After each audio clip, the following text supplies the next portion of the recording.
Hey, you. What's shaking, Unky? Good evening. Forgive me, but could you direct me to where I might find a taxi? There ain't none. They scared to come up here after dark. Honky. Honky, eh? I am not a honky, I am Romanian. You mean you was a Romanian, mother? Hey, man, did you see Roots? I wouldn't mess with him. His grandfather was a Watusi.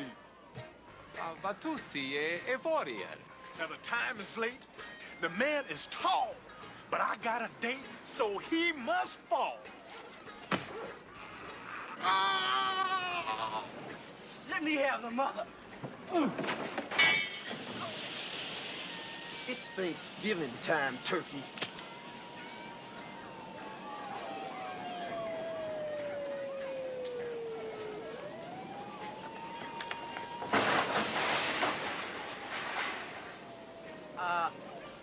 I ain't with these guys. These brothers just standing here. Now, I know my way home, so you don't have to show me.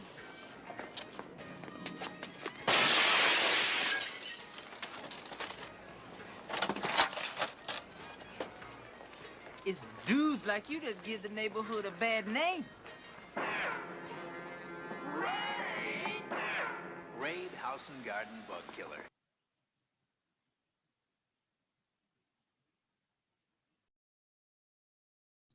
Greetings. Welcome to CRWS study on race code war, the power of words, images, and symbols on the Black Psyche by Khari Enaharo. We're covering pages 158 through 172. And we kind of have two sections here. One covering word bombs and the general areas of people activity, and one covering in the area of 3, sports entertainment. And very, very constructive. I definitely enjoyed this section. And I think what we saw on the screen earlier with the intro clip was a pretty grand example of the combination of word bombs, race code words, becoming literal racist images that are fed to the millions of people. And I'm just going to read a couple of paragraphs from 158 so folks will understand what a word bomb is. But Khari Enaharo states on 158, beginning of the section, he says, can I comment on the clip? Oh yeah, if it's related to the text. Yeah, I think it is. I just saw Dr. Francis Cress Welsing talked about this thing called contrast racism. So after the black male is walking away with the TV, the next image is a bug spray and like roaches being sprayed by Raid. I just want to say that's very intentional and to me an example of contrast racism, associating black males with cockroaches that need to be exterminated. I just thought that was interesting. Yeah, I caught that as well, and I definitely think that you're 100% accurate. That's how they prime the mind to associate Black people with pests needing to be exterminated. So it makes a lot of sense. So at the top of 158, he calls word bombs explosive language devices used to degrade and besmirch targeted racial populations. And like some examples of word bombs are crime infested, drug infestation, gangbang area, political ineptitude, darkest or deep Africa, savage, troubled neighborhood, crack infested neighborhood, Black Africa, dark continent. And the list goes on until infinity, honestly. Menace society, there are tons. And these race code words in the form of word bombs have been created to maintain the system, to further confuse non-white people, further present Black people as monsters, thugs, criminals, people unworthy of help and deserving of mistreatment, essentially. So on 158, in the middle of the page, he states, the word bomb has the same impact, except it uses words to inflict immeasurable psychological, perceptual, and social damage. Word bombs are dropped in the media, education system, politics, and other areas of life.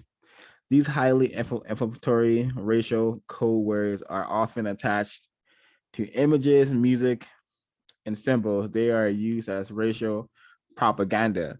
Word bombs are dropped most frequently in television newscasts, cable television documentaries, public television programs, radio talk shows, newspaper articles, books, audio cassettes, music compact discs, commercial advertisements, billboards, internet websites, movies, television shows, motion pictures, videos, and other forms of modern communication. So we saw a lot of that in the beginning clip with the I don't know the actor's name. Smokey Damages, could you help me with that? Who's this actor here playing the vampire?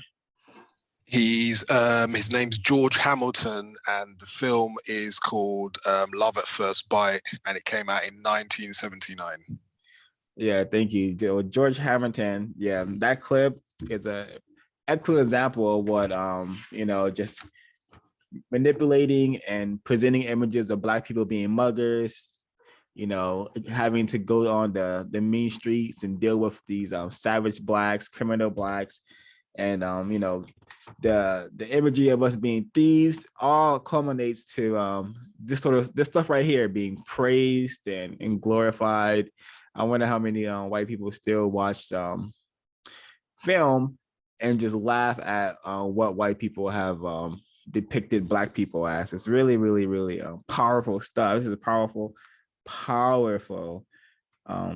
propaganda right here. And the list that that I read with all these forms of communication, often called media, just goes to show you how these messages are kind of 24/7. Like if you're interacting with any sort of anything that can give you information, is 9 times out of 10 gonna be riddled in racism. And that one time it isn't, it's probably going to be because you are like reading something that's attempted counter-racist material or media, which is very, very few. So it makes no sense how, it makes a lot of sense how the entire planet has been, sabotaged and brain trashed to think the images that white people have created of Black people are authentic. Because he mentions later on that these word bombs and these coded messages that white people have created, and and their literal way that they use words has infected everyone. This is why not only white people, but also all people, I suspect, when sometimes they see a Black person, they get a little scared, clutch their furs, they get a little uneasy because they've been, immersed. And the system of white supremacy that literally programs us to, fear Black people, fear what they're capable of, fear what they might do to you, even though it's white people who we should be very suspicious of and we should be afraid of, because they're the ones who actually have the history and legacy of harming people in the most brutal ways. But I've been yammering on a bit, so I'll see if folks want to chime in, share some of their notes. Maybe something to notice in the clip. But again, thank you again, sir, for that decoding of the bug spray bit.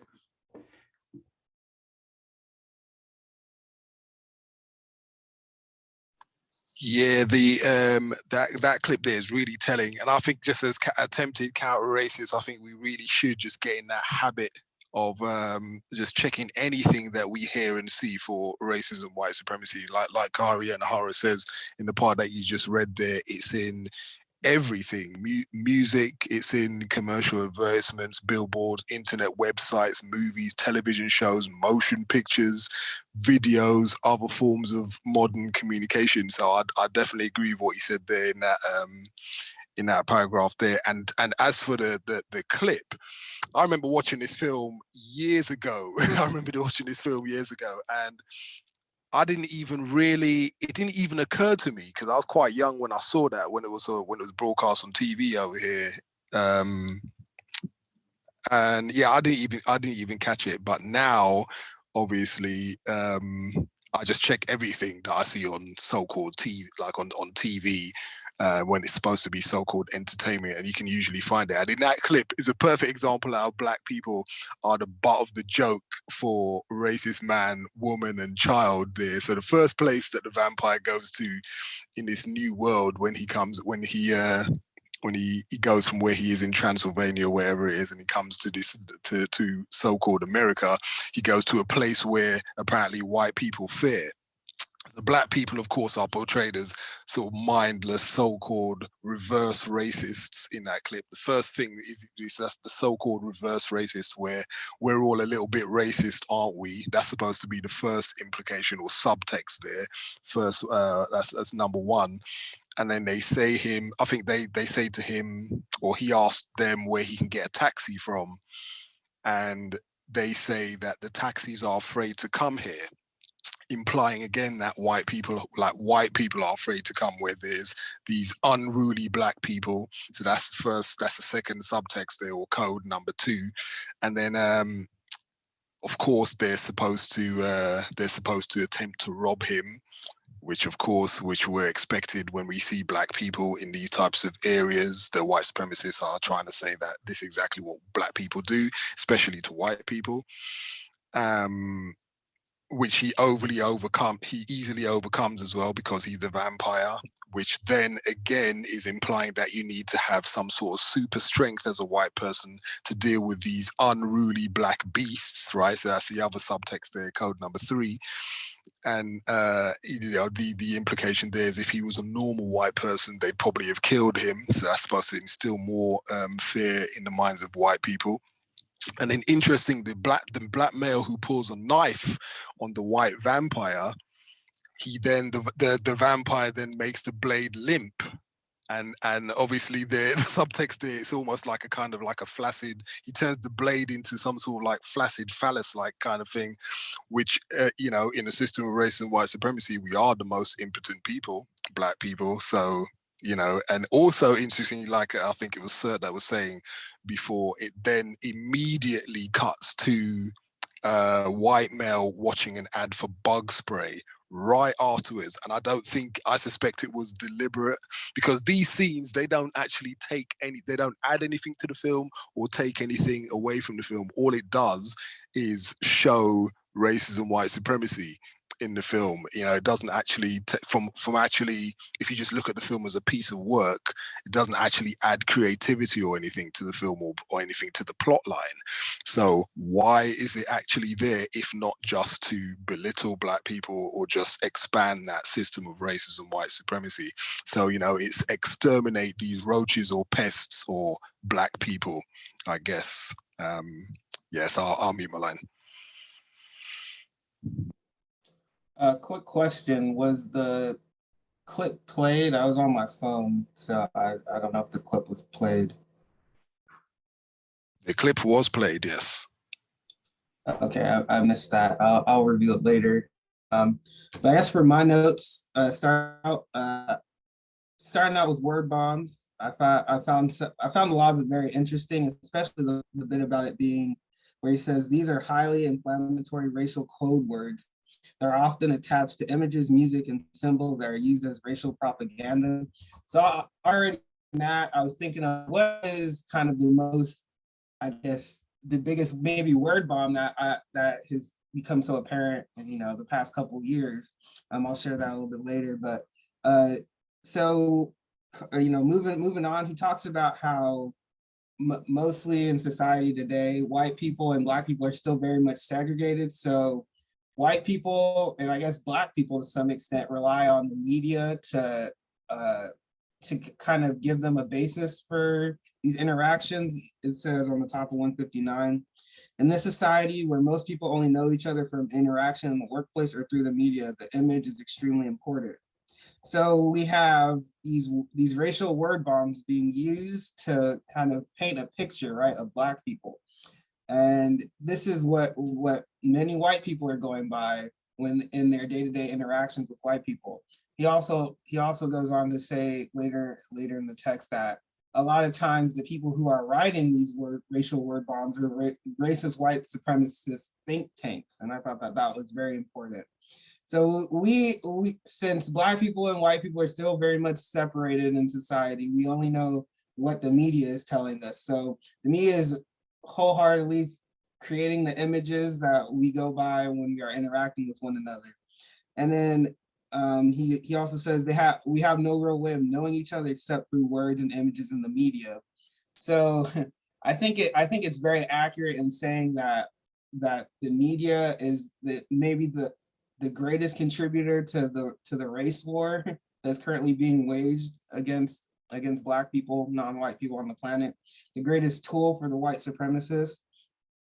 And I liked how he also mentioned the KKK.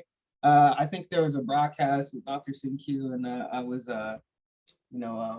brought up the KKK, but the KKK nowadays, or even for the most part, many Black people, non-white people who are very confused about racism think that the KKK is racism, white supremacy. They don't understand that it can be their neighbor, it can be their coworker, it can be their employer. So every time we're talking about racism, white supremacy, they think of the KKK and these so-called hate groups. He says on 159, the horror tales and legacy of KKK racial terrorism are well known and established.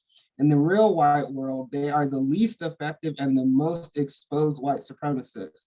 I thought that was a very good quote right there, that they are the least effective and the most exposed white supremacists. So this is for the non-white people, the Black people listening to this broadcast. The KKK are the least effective and the most exposed white supremacists. If white people and maybe even some Black people have identified the KKK, know where they are, know who they are, what they do, what they look like, if we have been able to identify them, why is racism still here today? Why are we still dealing with racism if we already know who the racist white supremacists are? My answer to that is we are still very confused about racism, majority of us. So we still think that the KKK are these racist white supremacists. So that, I guess, in a sense, is a word bomb, right? You hear white supremacists, think KKK. Yeah, so let me see what else I got. Oh, and then very interesting too, on 160, I went to a skating rink yesterday. I found it of constructive value, getting some exercise done, and I enjoy skating from time to time. But one thing on 160, top 160 says, white males seem to hold their women closer or call to their children to come closer when Black males pass them on the street or are seen in the plaza or mall. And I cannot tell you how many times, I can't count how many times on a finger, given it was children hours, right? But how many times a child would can't control themselves, is falling, can't, learn how to skate. They're running into me, and then their father's like, get over here, come here, terrified. I suspect that that this was going on. That the images have been created and associated with the Black male was being manifested. Before I continue to share any more of my notes, coming back to the word bomb, I think one word bomb that I thought of while I was reading this was the word Trump supporter. I don't know if anybody else thought about that, but I think Trump supporter is definitely a word bomb.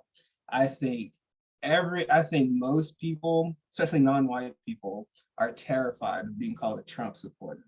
And I think a lot of white people who are so-called liberals are terrified of being called Trump supporter. I think Trump supporter definitely holds this kind of weight and this even racial racial connotation, right? That people who are Trump supporters are automatically racist or are practicing racism, white supremacy. Whether or not they are, I don't know. But I think that was one word. If throughout the broadcast, if I think of another one, I'll share it. That's what I had so far. Meet my line. Hello, can I be heard? Yes, ma'am. Hi. On page 159, I'd like to read what Kwaku was talking about earlier. The effective majority of Black people and white people, even in the new century, still do not reside in the same communities. The majority of Black people and white people are still physically separated. They have no real way of knowing each other except through words and images in the media. These words and images are embedded in the mind people, so that people carry them everywhere they go. I respectfully disagree with this. The part where white people are still physically separated. No, they are not. I don't think so because for one, I'm employed by white people. We have to go into their spaces in order to work and do most things. They own the businesses, the arena, the movie house, et cetera, et cetera. And white people, they ask a lot of questions. So I do not think that they don't know except knowing each other except through words. And there is no way of knowing each other except through words. And they ask a lot of questions. And I suggest that non-white people start asking a lot of questions to white people so we could learn and observe them, so we could decode and learn more about racism. Another part I want to read, racial code words can be difficult to decode at the conscious level. They are used as hidden and subtle persuaders to penetrate the mental and emotional terrain of the perceptual experience in subconscious mind. The soft racial code word slips into the back door of the subconscious mind undetected. Black people are not trained to understand how a white supremacist really thinks and are deceived very easily. So true. So true. So true. I agree with him 1,000% on that.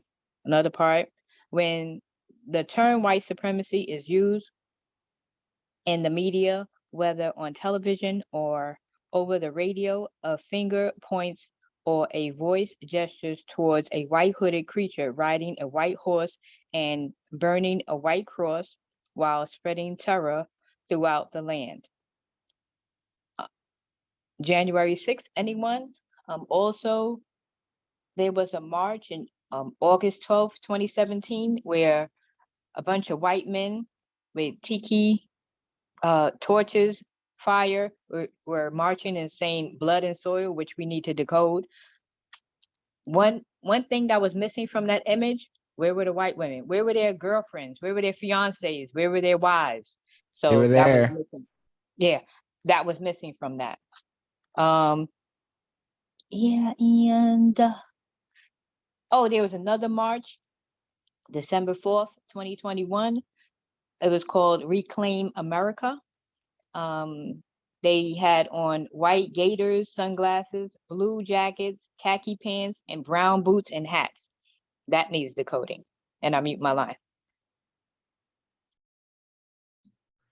Well said. I also. Yeah, I wanted to chime in a bit if possible. Oh yeah, go ahead. I just wanted to read two paragraphs on page 159. And this is more of the associating Black males with crime essentially. And it's a big problem being a Black male is having the psychological warfare, which is manifested in the constant behavior patterns where people are, hiding, like double checking their pockets and crossing the street and punching their purses. And this kind of gives more insight into what it all means, basically. So all individual and group behavior is evaluated by words and images.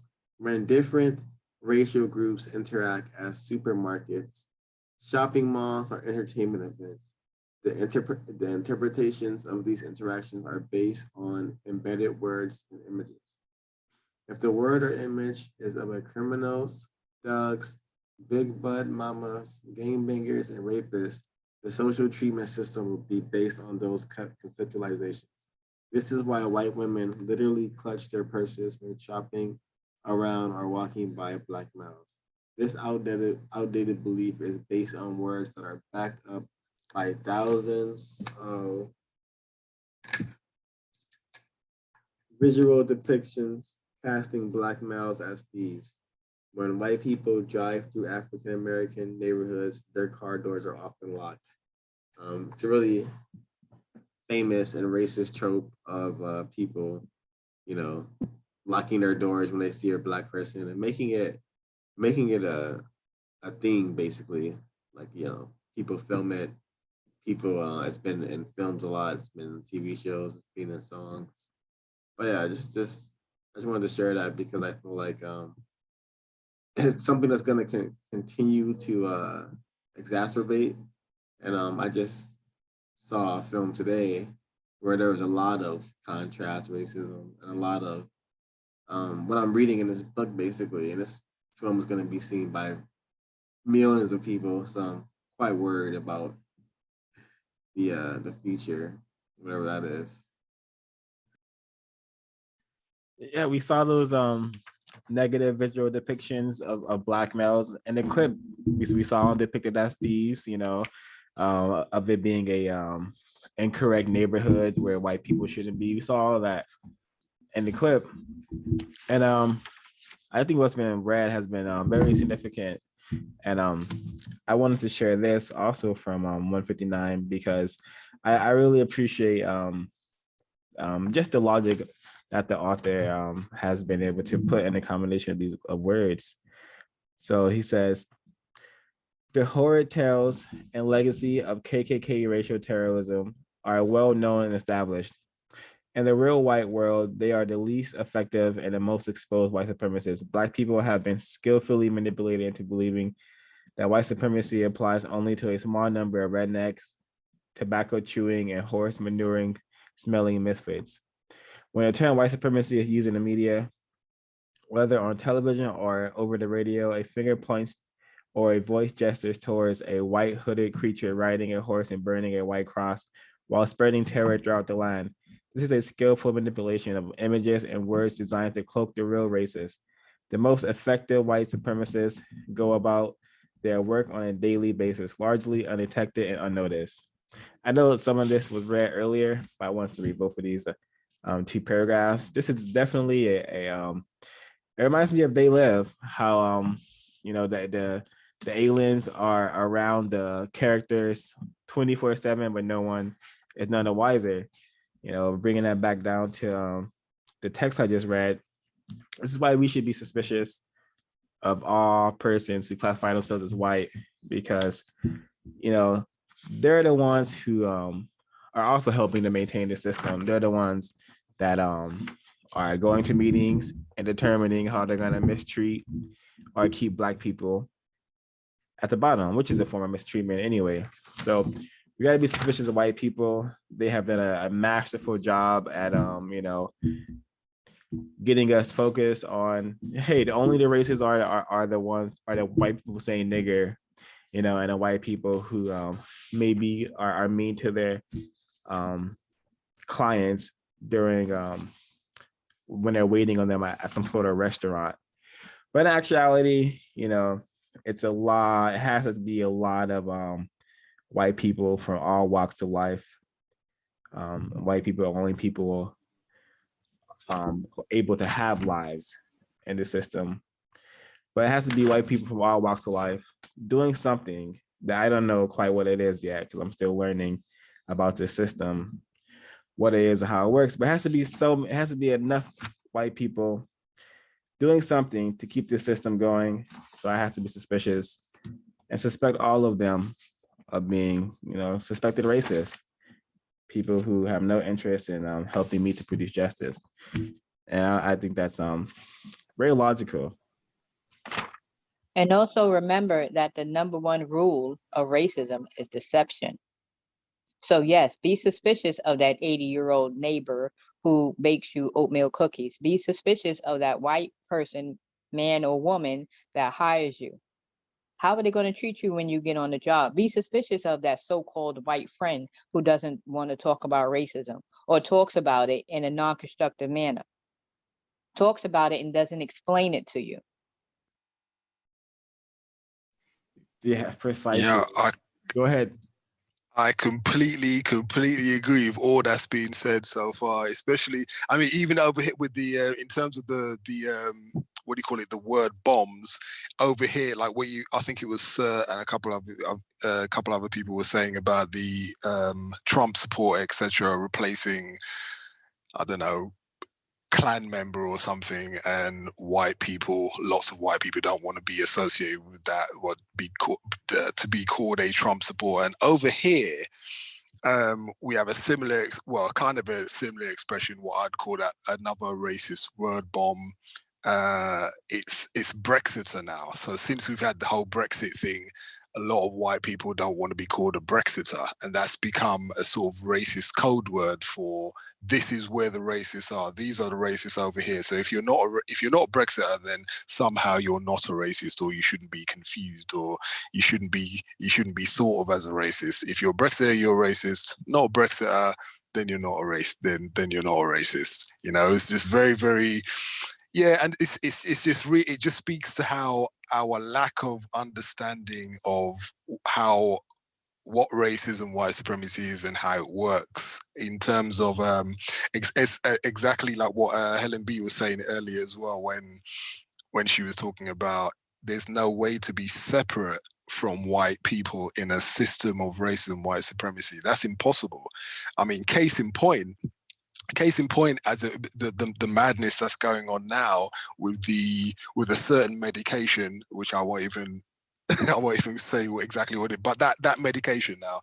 So there are black people all over the world who are so-called, some people will be led to believe that these black people are so-called separate from white people. That's impossible. You know, they are going to dictate whether those black people all over the world take that medication or not. So there's no way to be separate from white people in a system of racism, white supremacy. You know, not if they can poison your water supply, etc., etc., etc. And just one little part, a little VGQ here, where it says that passage on 159. I did note that passage as well.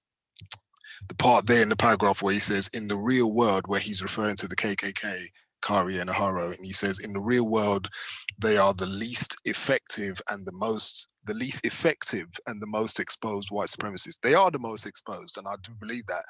I'm not entirely sure about it. It did conjure up some things in my mind. I did think they are the most exposed white supremacists, and I agree with that part. In terms of being the least effective, I'm not that sure. I'm not so sure, because I think they are as effective as they need to be. They're as effective as they need to be. So in white supremacy is one giant engine, right? And all the component parts are doing exactly what they need to do in order to move the machinery. So each part is equally as important as the other parts. So the so-called refined white supremacists who don't want to so-called get their hands dirty rely on the so-called less smart white supremacists who don't mind getting their hands dirty and doing the overt violence. So the Anders Breivik and the Dylan Roofs and just the other day, the Ethan Crumbleys, they're just as important as the, Joseph Goebbels were, right? Was in like Hitler time, the propaganda guy. So likewise, the so-called less smart white supremacists are backed up by the smarter ones. And I think they both inspire and influence each other just as much in order to keep the system of racism and white supremacy going. So the overt one, the less overt one, you know, they're all sort of contributing to that whole engine of racism, white supremacy, both as important as each other and both as dangerous. Yeah, I would say that following the logic, the racist image of the KKK member and the redneck and the skinhead, like that image is exposed. Like black people, when they think of a racist, that may come to mind. But as for them associating like the KKK members with being judges and often so-called law enforcement, race soldiers, and also just those people aren't really that much exposed because when they go and do their parades and their meetings, they wear their masks, so they're not actually exposed. We don't really know who they are. They still may be judges and pretending to be police officers, traffic enforcers. They could be working on all sorts of jobs and going to these and participating in what is known to be the more overt types of racism, but they still may have very powerful positions that dictate a lot of black people being mistreated or being put in greater confinement. So completely agree. It's like the Khari Rittenhouse, what he does, or the Dylan Roof, can inspire the judge that let Khari Rittenhouse go. Right, so they inspire each other equally. They're both equally as dangerous, and there's no telling how much influence a Khari Rittenhouse or Dylan Roof has on, say, a smarter white supremacist who will then go on to be inspired by that type of overt violence, and then he'll be inspired, I don't know, to work on a new form of germ warfare or something to exterminate even more black people, hundreds or maybe thousands. So yeah, they're both as dangerous, and they just keep that engine of racism, white supremacy going, and they just influence each other. Yeah, precisely. And in regards to the word bombs, I think Black Lives Matter is a very explosive word bomb in 2021. It just evokes so much, so many interesting thoughts amongst people classified as black and people who classify themselves as white. So I think that's another effective word bomb that has been allowed to be used. I don't know if black people organize those combination of words together. I definitely know white people allowed us to popularize it and create a so-called movement behind it. And it's yeah, I think it's a really interesting combination of words. Word bomb for sure. I really liked what's written here on 160. It's a very necessary reminder that racism is a war against non-white people. And I just really appreciate the logic here. So I'm gonna share it. He says, Black people have never mounted an offensive campaign to wage war against white people and burn and rape and pillage their neighborhoods. As a matter of historical record, the reverse is true. White supremacists have inflicted pain and suffering on Black people for hundreds of years. Somehow this history of oppression is conveniently forgotten. Black people should fear riding through any white community based on the historical record of lynching and murder. Derogatory racial words enable white people to believe that Blacks are evil, dangerous, and crime-ridden. Some of them even believe that Blacks are planning to conduct a race war in their communities. Millions of white people in rural and suburban communities are armed to the teeth, and some are still actively preparing for a race war. This racial fear is also reflected in the loud calls for fighting crime, which, when decoded, means incarcerating Black males. In the fear of a Black race war, they disregard the most salient race crime statistics. These statistics reveal that only a small number of whites are the criminal. Hold on.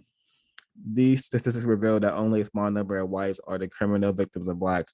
Most of these crimes committed against white people are by white people. So I think some of this information is not that logical, because he says that white people they're like arming themselves because they're preparing for a race war. I think that's not them preparing for a race war. They know that they're in a war against us, so they're just maintaining themselves in the war. I don't think they I don't think many of them fear of a any sort of black uprising, any sort of black attempted uprising involving large numbers of weapons. They may fear genetic annihilation, but I don't think it's through that through the means of black people waging a black race war against them, which he called it. But they yeah. So, but this is still very constructive information. But I just think it would have been more clear if he had worded it in that manner. Yeah, I agree there. Actually, I underlined parts of that as well, and that's that same passage there where he said on page 160, where he says, "As a matter of historical fact, the reverse is true. White supremacists have inflicted pain, suffering on Black people for hundreds of years. Somehow, this history of oppression is conveniently forgotten." I'd say it definitely has not been forgotten by racist man and racist woman. They just pretend that they don't know. They know. They definitely understand that. That's why a lot of times when people try to mention that, especially if we want to talk about that in schools and have that on a school curriculum, they completely fight against that because they don't want that to be. They don't want the stuff that they already know. They don't want it to be just more present in the minds of more people, but they definitely understand that. So it's just a way of them being very, very, very deceptive in a refined stage of racism, white supremacy. So that little part there on 160, I'm not sure, because they definitely haven't forgotten that.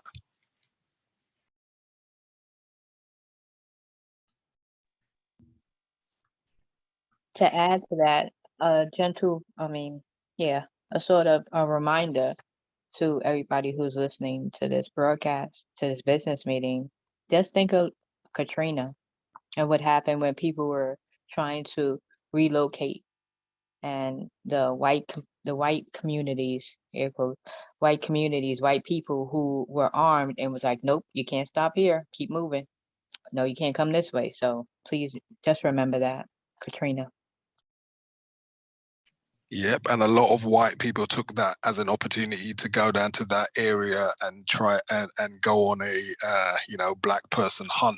They went down there to hunt the niggers. A lot of evidence to support that. Correct. I mean, that's not the only time, people, but that's the one that stands out to me right now. But there are other times as well. Please do your research. Wow, thank you.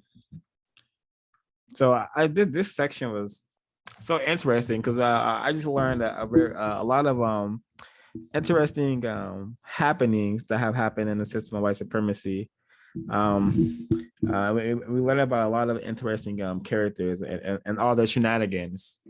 One of them is Mr. Larry Lavin. And I also know there's a bunch of people named Larry who in the system of white supremacy who seem to do very, very incorrect things. Larry Nassar comes to mind. But anywho, we learned about a bunch of interesting characters. So I'm gonna actually, before I read this, let me put something on the screen. While you putting on something on the screen, let me read this real quick. Oh, yeah, please do. Yeah, we kind of read it already, but Black people should fear riding through any white community based on historical records of lynching and murder, sundown towns. I think his name is James Loden. It's not the best book, but I think it's constructive to read.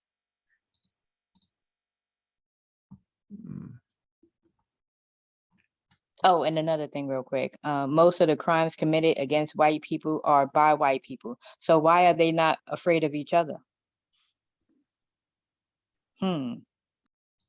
Good point. That's also that's a very excellent observation and question.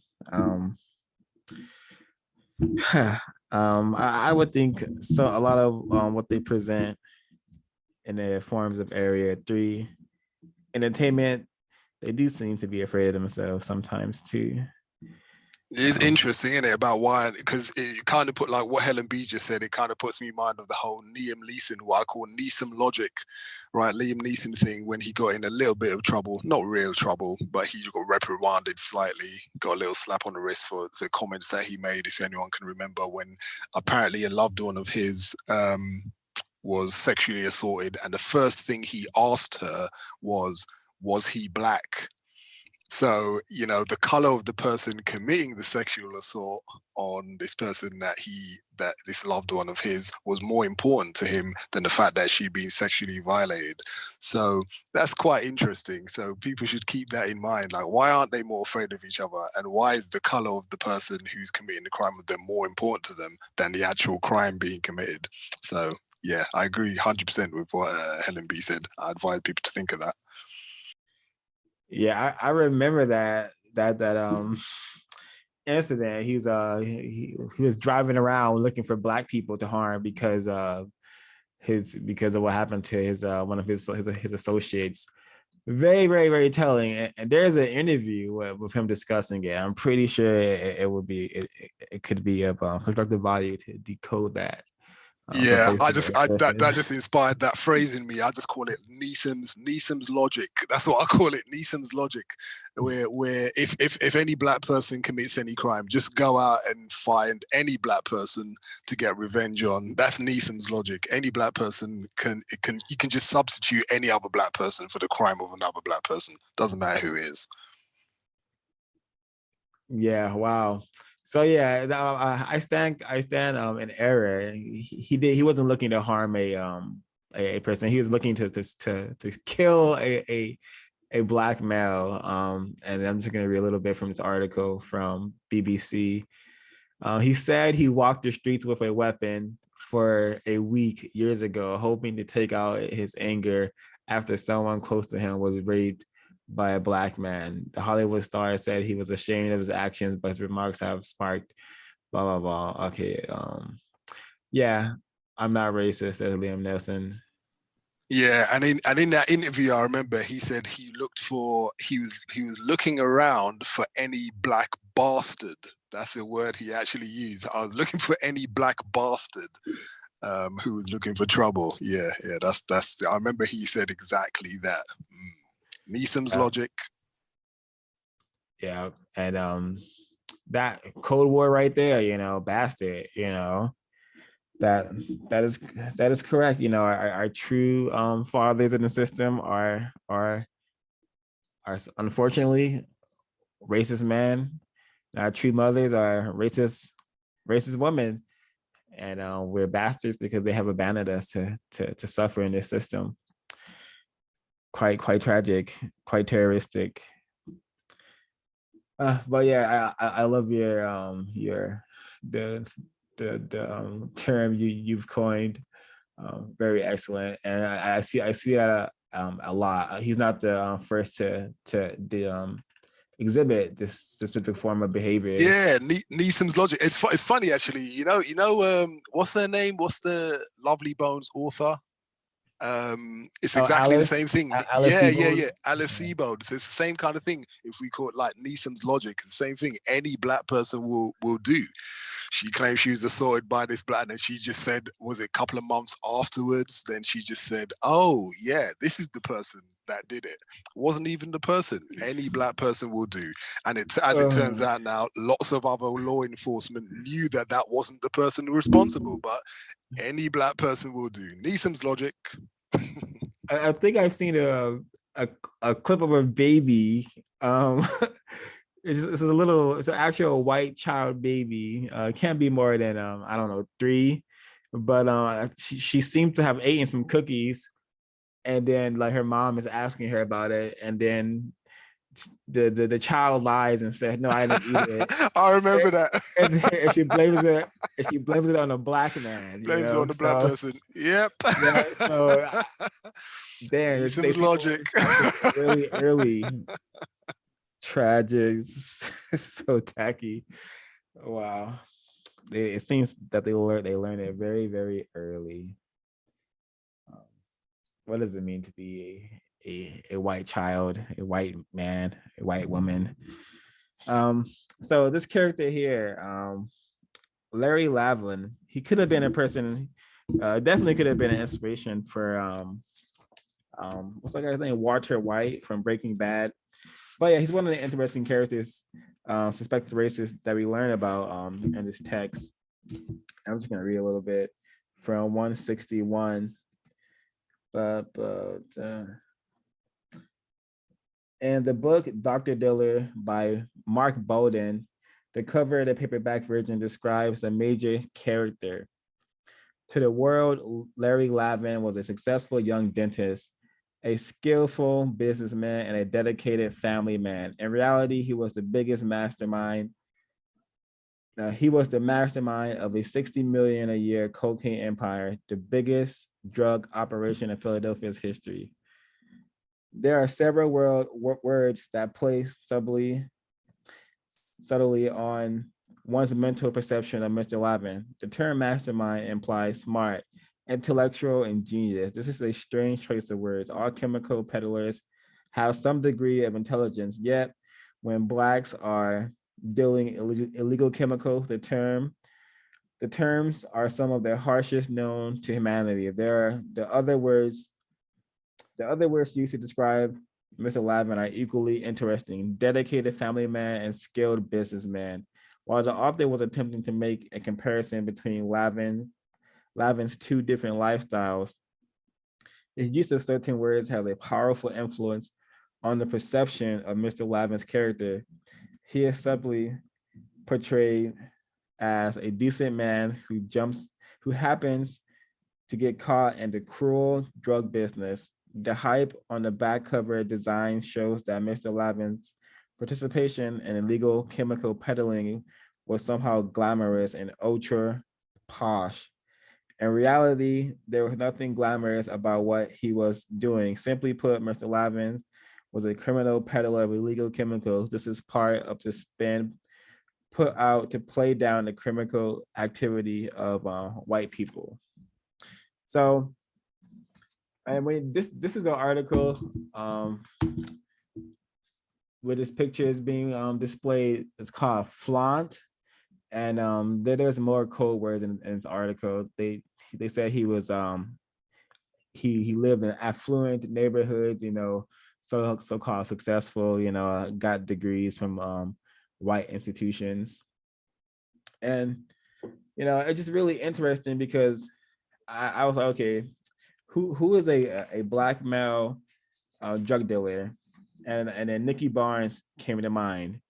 And I watched like all the news broadcasts involving Nikki Barnes. And not once was he called a dedicated family man, nor was he called a skilled businessman, nor was he called a mastermind, even though he also had a so-called drug empire, But we did see in a news broadcast involving Nikki Barnes, we did see his victims, a ton of Black people.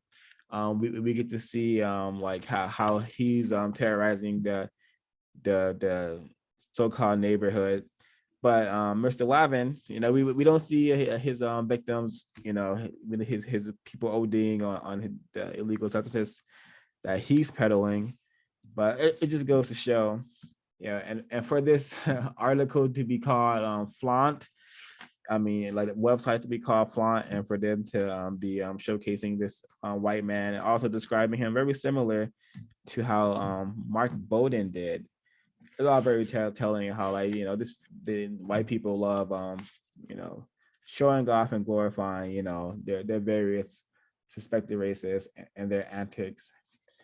But yeah, Nikki Barnes portrayed as a just silly black male who happens to have his own drug empire. Larry Lavin, successful, skillful businessman.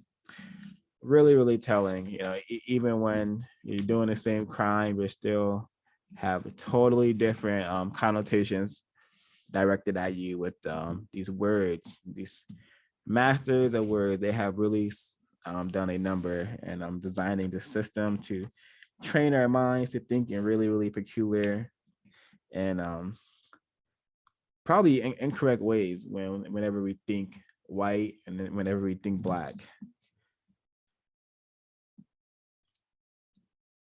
Anyone want to share more notes before I continue?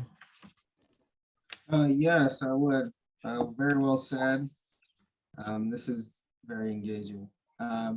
So I wanted to share on one, kind of going over to 162, shortly after the Lavin suspected, probably confirmed racist suspect or racist.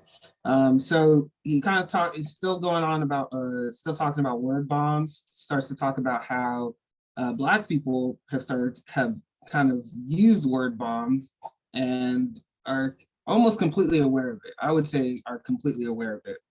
He says the derogatory racial language barrage is so piercing that even the people who live in these communities use the language to describe where they live.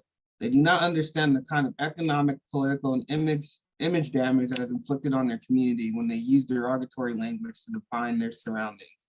So I think that this is very apparent. I may be confused or maybe unaware, but I suspect that this is still being used today. But I mean, from a number of sports interviews, especially when you're interviewing young children, young Black children, even in movies, you know, there's always this kind of sense that, if I wasn't playing sports, then I'd probably be on the streets peddling drugs, or my community's so full of violence, I can't do anything, stuff along that lines. So I liked how shortly after that he says that Black people tend to say these things and trying to get help from white people, right? Because as a victim of racism, all you can do is ask for help because you have no power under the system. So a lot of times Black people will use these word bombs and these phrases to ask white people for help. But in reality, racist man, racist woman is not coming to help them. Racist man, racist woman loves the fact that they are calling themselves these racially charged, using these racially charged word bombs to describe themselves and their surroundings. And they love the fact that they don't have to do any of it, right? They don't have to do any of the work, because the victims of racism who are confused about racism will do the work for them. So he says that they think that, so then he also talks about the naive Black children. So they go before the cameras talking about they would be involved in crimes. I've probably even said that myself, you know, as a victim of racism, being confused, admitting that, if I wasn't playing sports, I'd probably be doing drugs. If I wasn't playing sports, I might be in the crime. And I don't even know if I believe that. You know, I think I was just saying it because that's what I was being told, and that's what I was being made to believe. And then kind of going later on into that, I liked how he kind of talked about the role of media, because a lot of times media, right, the greatest tool the white supremacist probably has in their arsenal of practicing racism, is the number one, I guess, gateway or producer of these kind of messages. They'll go on and through media, they're the ones spreading these messages. So drug infested, crime infested, they're the ones using these words. Day-to-day Black people don't use these words. I don't even think I could be in error, but I don't even think that the average white person uses these words in conversation. But you find a lot of these words in media. So he says that the role of media is to get this story correct. And that's what we would like to believe in a system of justice, we would imagine. that the media would stop spreading lies and spread the truth. But under a system of racism, white supremacy, the media is actively doing what it's been created to do, which is spread lies, spread deceit, and confuse masses of non-white people. So I guess under a system of racism, white supremacy, the media is only there to spread lies, deceit, and confusion. I don't know if the media has ever told the truth about anything. Probably only about the numerous murders happening in black so-called communities, even though we know those don't exist. So he talks about those, and then the word bombs, but then he also has the word war raids. So not only are there word bombs, but there are word war raids. I should try to find an acronym for that. Kind of a mouthful. But yeah, so not only are there word bombs, but there are WWRs. So how are these different from word bombs? Well, it's a sequence in which a number of word bombs are just dropped at once. So maybe a racist rant, maybe from somebody can be seen as a WWR, word raid bomb, war raid. So yeah, those are often used targeting Black people in their living environments. Like he says on 163, he says, word bombs are dropped during word war raids. WWRs are large-scale derogatory language bombardments against targeted Black populations and their living environments. I'm going to skip a little bit. It said word raids act in a slightly different manner. They are large-scale bombardment. I kind of explained that. I'm not going to read that again. But I think that what the important part of this is towards the end, where he says these atrocious word raids happen without any counteroffensive from the targeted racial population. The lack of response gives validity and the sound of truth to the racial accusations. What is said, written, or musically is taken for granted as truth. So there's two things there that I wanted to discuss. So the fact that when these word raids are happening, that there is no counteroffensive, there's nothing being done about it. You know, oftentimes non-white people have to rely on white people to come out and say things against what was said in that word raid. One example I think of is not too long ago, I think it was maybe the Texas governor or senator, one of those politicians, was saying that Black people weren't getting vaccinated, right? Trying to create the image that Black people are the cause for the coronavirus pandemic. And I could be in error, right? But I think, no, I don't know. I don't think any Black people came out and spoke against it. People were relying on like the president and other politicians to come out and say things like, oh, that didn't happen. Maybe even Joe Biden made a statement, but that was said by a racist suspect. And there was no collective kind of counteroffensive towards that. You know, it was just kind of accepted. People got angry, but nothing was said, nothing was done in a manner that we could call a collective counteroffensive, in my opinion. So oftentimes when that happens, people go on to believe it, even though I know that a number of white people in all kinds of agencies, law enforcement, firefighting, whatever you want to call it, they don't want to get vaccinated. They are not getting vaccinated. They're saying they're not. I think that Black people have been the most accepting when it comes to getting vaccinated. And then the second part was where he says, what is said, written, or musically is taken for granted as truth. I think that is also a very important point, especially when we're talking about non-white people and Black people especially. We tend to, when he says musically, I think of musicians and artists, and we kind of take their word. We take a lot of entertainers, we take them for their word, and we kind of treat them as so-called leaders. And we expect what they're saying to be truthful and honest and well thought out and intellectual. But that oftentimes is not the case. So yeah, that's my notes for that. I'm gonna mute my line. Media, aka white people. White people are the ones who run and manage and control the media. Page 161. In 1970, white college youth were the most publicly recognized users of illegal drugs.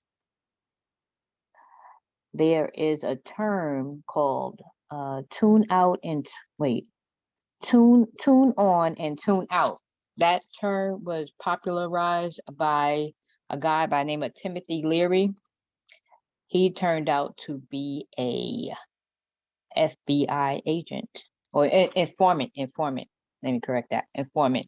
When I think of how white people are portrayed as when they're portrayed as drug dealers, drug users, yeah, they come off all smart and so intellectual. It's a business thing. And when it comes to us, when non-white people, yeah, it's played down.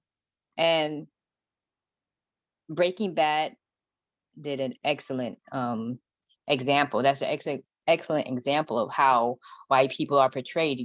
They first made us try to be sympathetic to him because he had cancer, X, Y, and Z. Also, it's also played out in movies. There's a movie called Deep Cover, and it was Jeff Goldblum and Lawrence Fishburne. Lawrence Fishburne was looked at as more as the muscle, not the brains of it. Jeff Goldblum, which is a white man, he was portrayed as the minds, the brainiac of coming up with this new drug. Also, even though this is not about dealing drugs, but the movie Wolf of Wall Street, that's another one where white men are portrayed as, so intelligent and look what this scheme he came up with. Let me see. Blow, that's another movie with Johnny Depp. King of New York, Christopher Walken. He's white man portrayed as, the mastermind. Let me see what else I have. And so in the area that I reside in, okay, let me go back a little bit. So when I think of a so-called drug dealer, but you have to think to yourself, what has caused him to become a drug dealer? What happened? Why isn't he working? Why wasn't he able to find a regular job or a 9-to-5 or whatever? You got to think racism, white supremacy. He applies for a job, he gets denied so many times. He has he needs food for his family and attempted children and everybody else. So he's left to no other resources. So a non-white black male in this area, he became a businessman. First he did illegal, work, and then he used his money and he bought a legitimate business. It was like where you make copies and make banners and invitations and stuff like that. And then so he's doing really, really well. Went legit, right? And then a few years later, what opens up? Staples. And of course, they had the money, so they had the backing, they had computers and this, that, and the other. His business didn't have all these things, so eventually it went out of business. And when I think of a non-white so-called drug dealer, whatever, I always thought of them as businessmen. I thought like, wow, like the potential. You have to be a supervisor. You have to know how to manage money. You have to know how to count. You have to somewhat be an accountant in a sense. So I always thought of them as extremely smart and extremely intelligent, but were not able to get the better job. But I didn't think racism. I just like, they couldn't get the accountant job or whatever. But I didn't think of why. But now I know why. Wow. Yeah, usually in this sort of area of the world as well, when they report on kind of things to do with drug dealing, etc., they usually do show black people. But most of the time, usually at the top, the person at the top of these kind of drug pyramids is a person who's classified as white. So usually when these so-called police go on these drug raids, or they say they're going to get tough on drugs, etc., they usually show black people. But the person at the top who gets the drugs into the country, so-called country, and the person who's making most of the money off of these illegal substances is usually someone who's classified as white. And we're always spoken about, always led to believe, always led down some strange narrative of in the way that we talk about the white person or the black person, especially particularly with famous people as well. In the media, like a couple of years ago, there's a celebrity chef over here called Nigella Lawson, and she was found to have been using cocaine, right?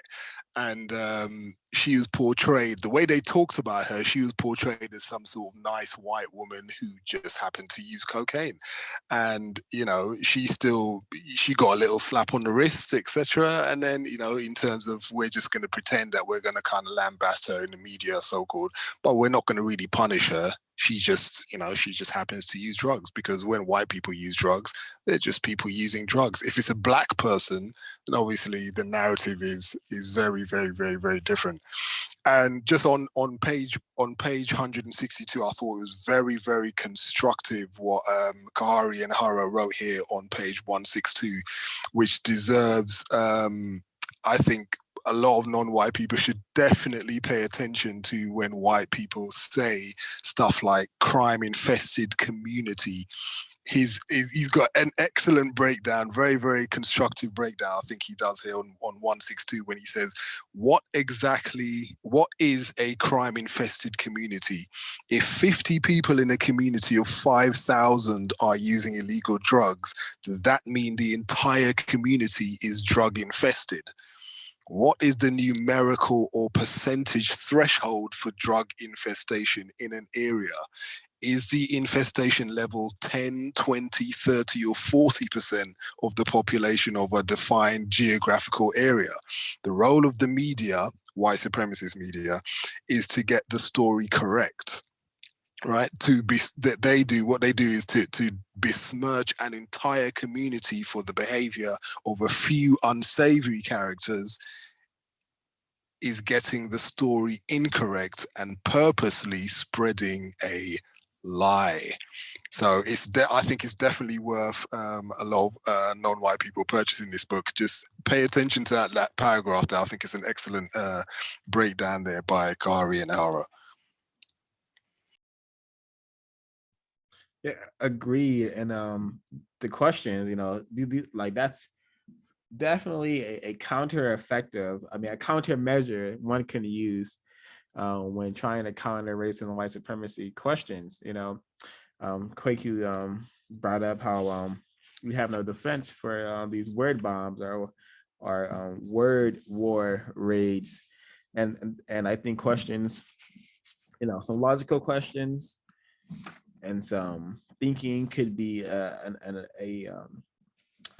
countermeasure we could take in dealing with what the white supremacist, racist man and racist woman have been dishing out. Because wow, words, it's very tragic. when you stay in the question lane and you ask them what they actually mean by what they just said, all of a sudden they have to define exactly what it is they mean. And then usually, not all the time, but most of the time, I'd say probably 95% of the time, then you just see them sort of start to kind of stutter, right? And just explaining what it is they actually mean by what they said. And you more often than not, the racism is revealed.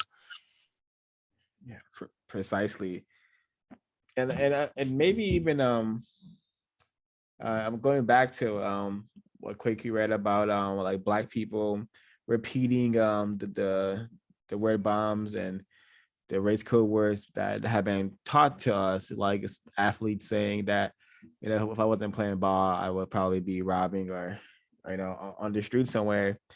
And yeah, that's like in 2021 we have new sayings, like we have new coded slangs. Like I suspect, like I would often ask people when I was in a different concentration camp, I would ask my fellow people classified as Black, so what are you up to? What's going on? And they would say something like, you're staying in my lane, you're staying in my lane. And I was like, I haven't heard that before, but I heard it from a number of people in that particular concentration camp.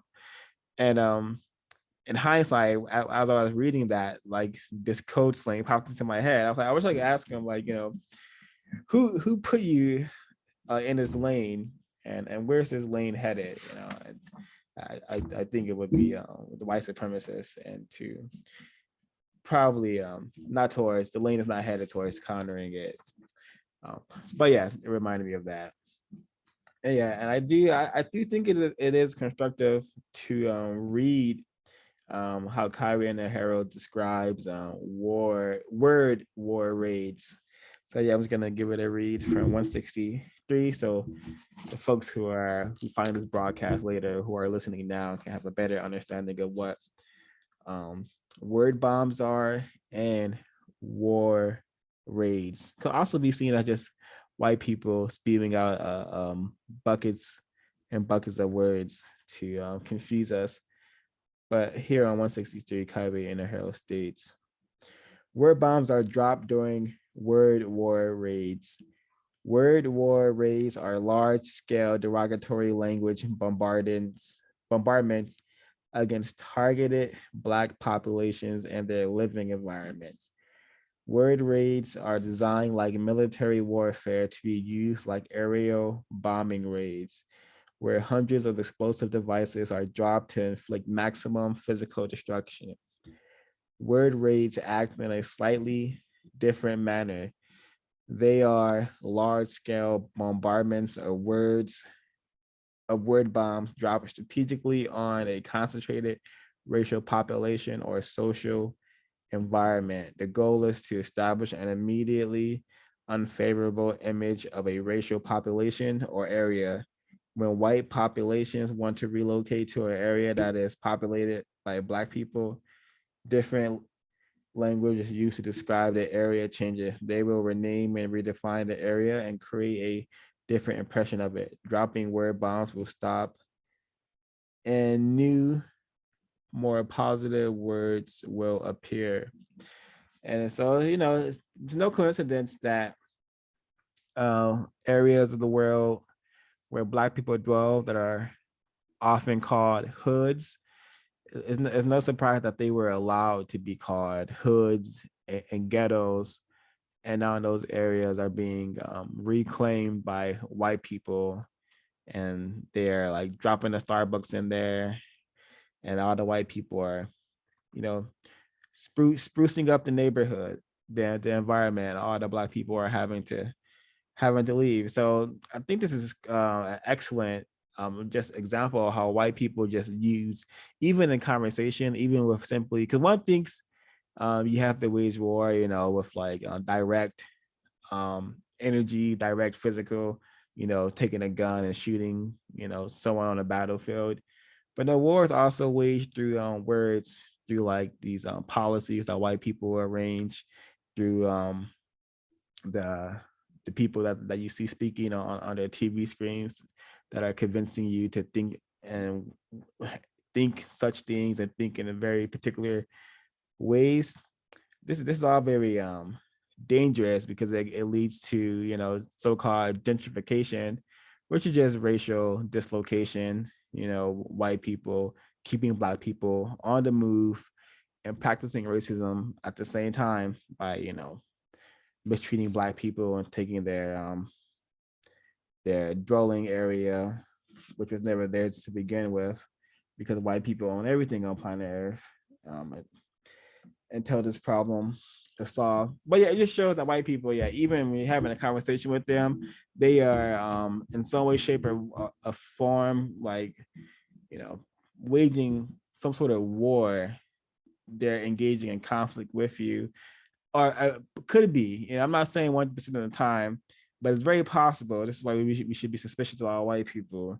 But it's very suspicious. It's very possible that they are just speaking in a way that is not just, revealing things that should be revealed, saying the truth, that which is. I don't think that is happening for the most part. So maybe practicing some form of deceit against you is what I should have said.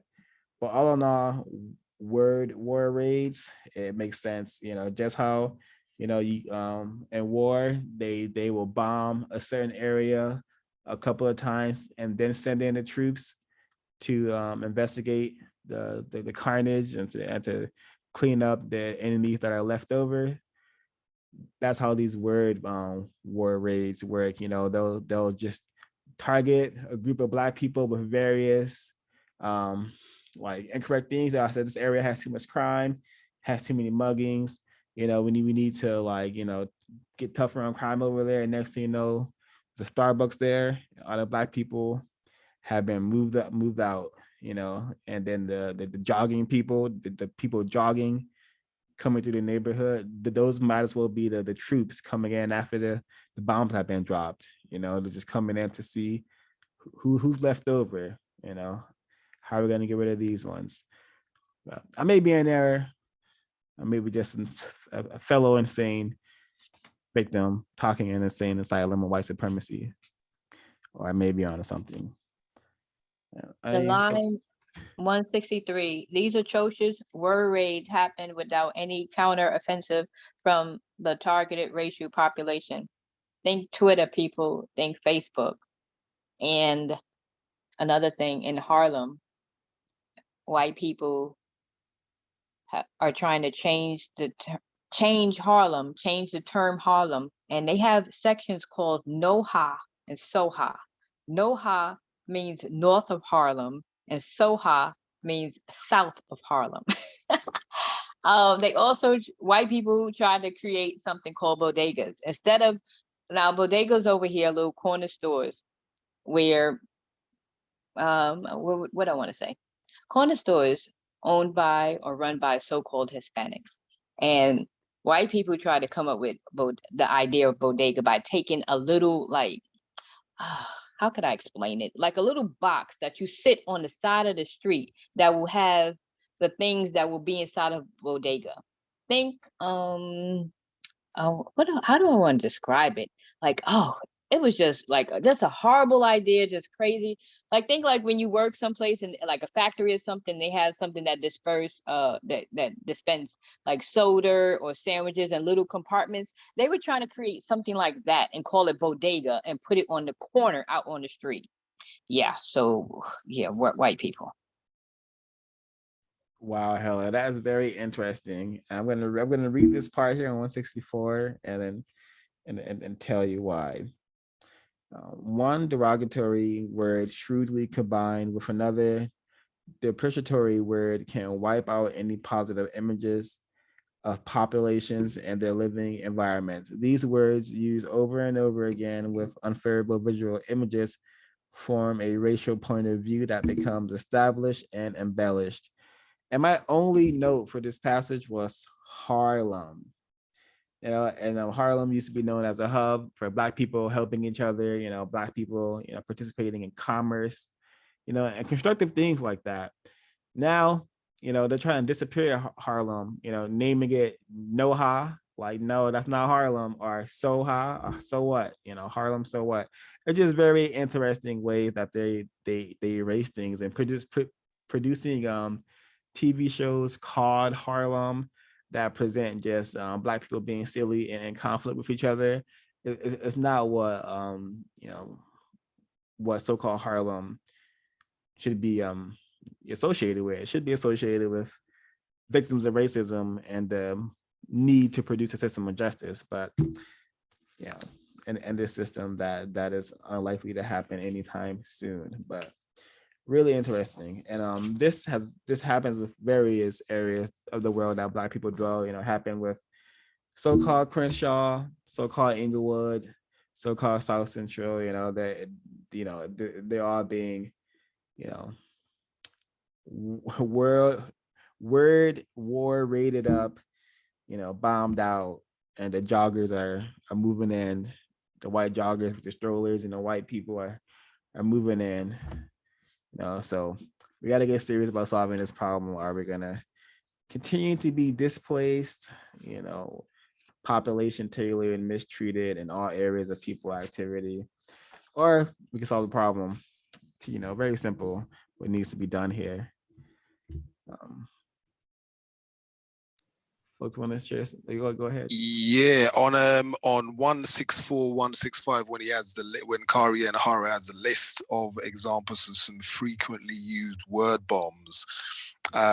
Yeah, like already discussed on in today's broadcast, I can't remember who brought it up, but just one of the best defenses against that is against the word bombs or word phrases is to ask questions. So one of the phrases in the list, darkest or deepest Africa. If someone says darkest or deepest Africa, just try asking some questions like, what is the light part of Africa? What is the shallow part of Africa? Get them to explain exactly what they mean by that. When they say things like gangbang area, another I guess word phrase, like a race code word bomb phrase, is if they say gangbang area, just ask like an example, how many gangbangs were committed in that area? Are there gangbangs committed anywhere else? Are they always reported? Are they always prosecuted?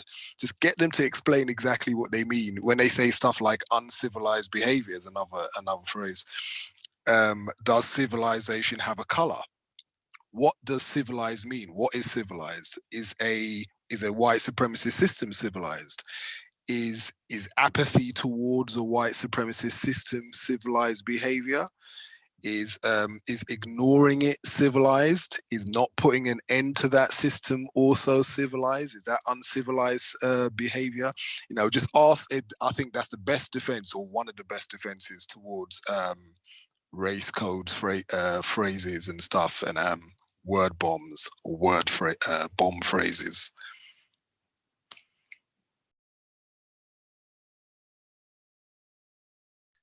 Very, very excellent list of questions right there again. Thank you, Smoky Damages.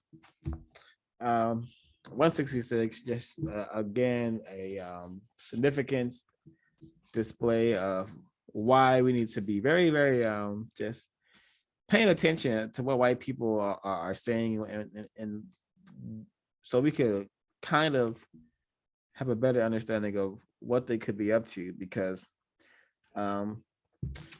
just this text has just allowed me to, if the code, taught me that I should be suspicious of white people, race code war is teaching me why I should be suspicious, because it's just, I'm just gonna read it. So 166, should I read both of these? Let me see. All right. When the word bombs are accepted in a national lexicon, it is a signal that social change is about to happen. When the language is quickly hardened, the hardening of the social political structure is close behind. The levels of coded race words determine in which direction the white supremacists plan to move. If the language is soft race code, it means that a more skillful game of deception is being employed or is required. So, and then we get terms like neighborhood revitalization, new urbanism, very, very crafty. White supremacists are super, super, super deceitful. And yeah, this is information that I should have known many, many years ago.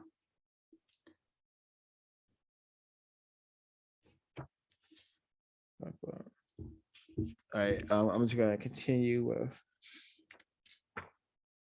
my notes. So this is the last bit of notes I'm gonna share, and then just gonna play a sound clip, and we can get into basically part 2 of this discussion, which is covering the word bombs disguised as sports talk, which is a very, very telling portion of this text as well.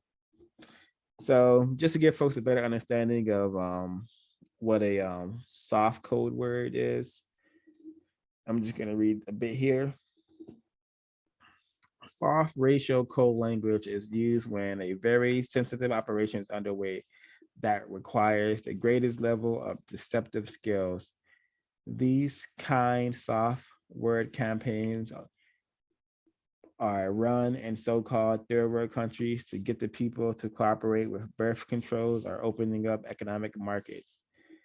Soft code words were used to fool Black people during the year of the anti-poverty programs. Terms such as model cities, affirmative action, urban renewal, equal employment opportunity, minority enterprise, and citizen participation created an impression of positive change. However, the real change of self-reliance was never realized. The anti-poverty program ran strong and was designed to neutralize the Black Revolution, Black resistance, Black rebellion, Black self-development, and Black economic independence. So yeah, these code words in general, all of them have the ability to just sabotage any effort that Black people attempt to make against the system. I think that's what happens when you don't understand that the system is largely operated with words. So yeah, super tragic. I can't think of any so-called Black movement that has been successful in eliminating racism because we just haven't been able to understand that I don't know, just these words that were so wellly just created. Yeah, I just don't know. I don't know. I don't know how we haven't been able to understand how this system. Yeah, that phrase affirmative action is such an interesting. I've been hearing that for so many years, that phrase affirmative action.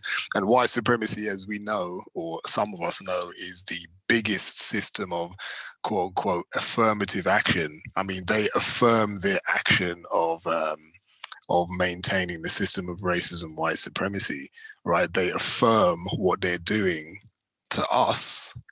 They affirm that system every single day, every second of every single day. So, biggest recipients of affirmative action are racist man, woman, and child.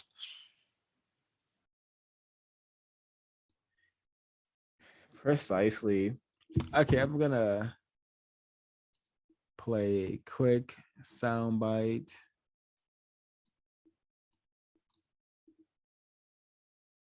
Four types, or four forms of it. There are four types, or four forms. Can it be heard? That you can get to by going to produce. Yes.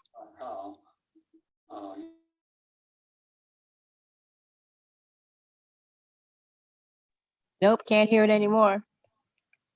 Yeah, I can't hear it anymore either.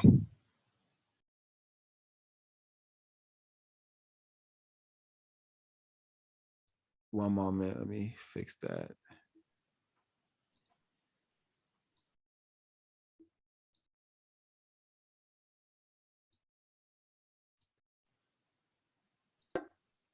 There are four types, four forms of it that you can get to by going to producejustice.com. You'll see it in the textbook, the forms that it takes.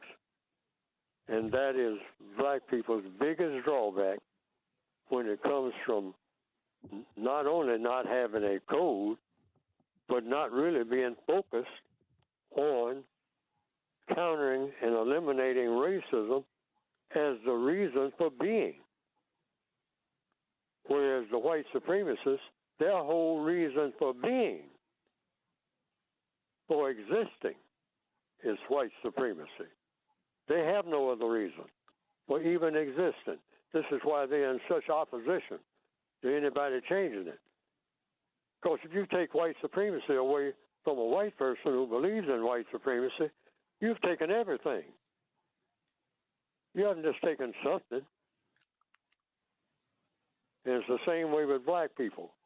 You take away the ability for a Black person to show off to another Black person, that Black person is now suicidal.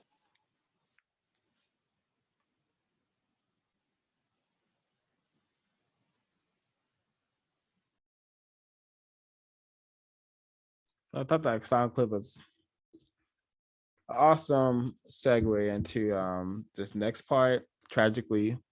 And also, folks, please go to producejustice.com, order a copy of Decode so we can get on code. And if people say we need a code, I hope they're referring to the attempted counter racist code that has been arranged by Neely Fuller Jr. I do hope they're promoting folks to take some suggestions from that concept. But yeah, tragically, that was a great segue into what we're going to be talking about. Well, what I'm going to be talking about for this portion of word bombs disguised as sports talk. And I just think white supremacy is so powerful. Let me see. Do you guys see Mr. Dennis Rodman on the screen right now? Is that being shown? That was just an article. It was there a second ago. Okay, let me get it back on the screen. Okay, yeah. So, thank you. White supremacy is so powerful that it can get black males who are not even actors, who are not even rappers or musical entertainers, but it can still get them an address. And this is my my first time seeing this image. Maybe some of you all first time seeing this image, highly celebrated. This article is from last year. This happened in the 1990s, but we have this, white supremacy will create these images, will convince black males to put on a dress and to celebrate the image forever. Because this is articles from last year, and I have this up because I want to read. I think Dennis Rodman was attempting to show off.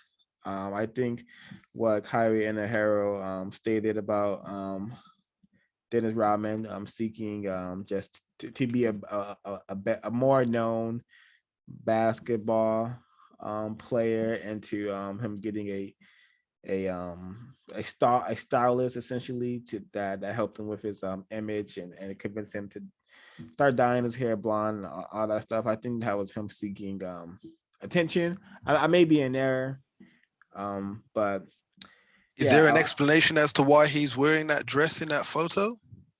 Yeah, if I understand correctly, there was some sort of publicity going around where he is married himself, where he wanted to oh god, just confusion on top of confusion on top of confusion. Yeah, wow. It was a whole event. He was brought out in a carriage type thing, and yeah. I'm not even going to ask how he consummates the marriage. And this was also done around the time that a white singer by the name of Madonna was chasing after him, so-called dating him. Oh wow. Oh man, we haven't even got time enough in the program for me to talk about Madonna. Yeah, it's just super. Oh yeah, I'm just gonna read here from 169. Is this the part I want to read? Oh yeah, bam, yep. Tragically, so think about the Neely Fuller clip, and Khari Enaharo was also basically reiterating about the showing off. He says in reality, they unwittingly play into the hands of racists who develop images that are akin to the old Southern race imaging practices of Watermelon Joe, Chicago Bulls star Dennis Rodman put on a wedding dress to stage an artificial marriage. He posed as a female bride dressed in white, which in the white supremacist marriage context is the racial symbol of purity and virginity. In reality, it appears that Rodman has plenty of women, including white women, to go around. He played this role to get more money and attention and did not understand or care about the long-term image consequences of this kind of behavior. Millions of Black and white people see these powerful images and believe that Black men are sexual predators, perverts, and freaks. They took the opportunity to poke fun and make jokes about the stupidity of Black males. So yeah, this is an iconic picture. It shouldn't be. This is a very iconic picture. Tragically, they're still laughing about this. 11 years later, 10 years later, 20 years later. My bad. So, and that's just the power and the utility of these. And it's not a coincidence that RuPaul is mentioned in this article. RuPaul is mentioned in this article. RuPaul is also mentioned in this text, and he calls it make it canceled right now, but I don't care. He calls it on 169, cross-dressing is part of the RuPaul transvestite syndrome. The objective of white supremacists is to get the most talented and physically gifted. Let me put another one on the screen. Tragic. It's just another tragic one y'all gotta see. Ricky Williams, he's trying to show his dedication to being married to the game of football. But again, page 169, cross-dressing is part of the RuPaul transvestite syndrome. The objective of the white supremacists is to get the most talented and physically gifted, masculine-looking Black males into women's clothing. The objective is to emasculate the image of Black men. The record rising of Black male transvestitism is a testament to the effectiveness of these images. So, how the system is this powerful? This is not an actor, or actress, or musical entertainer. This is a so-called athlete, and they still get them some way, shape, or form to put on these dresses, and it's just so bizarre to me. But now I'm less confused about why it's taking place, and it's very It's definitely interesting when you look at anytime I see types of behaviors like that or images like that in the so-called media, I think to myself, do the white people who are observing that type of behavior by Black people, do they see that behavior as constructive? I mean, they already know that we're victims of a whole system of racism, white supremacy. I know they know that, but do they see this behavior as constructive when they look at pictures of Dennis Rodman like that, or the behavior of people like that, or just Black people in general being non-constructive? I mean, or just behavior that we do they see as behavior? Do Black people ourselves see that type of behavior as constructive? And also, I think other non-white people should keep that in mind. Do other non-white, non-Black people see that type of behavior as constructive? I think a lot of people classified as Black should keep that in mind. What do other people think, and what do we think of it? Is that constructive? How does that help us? Does that help ending the system of racism, white supremacy, when you see Dennis Rodman in a dress or whoever else?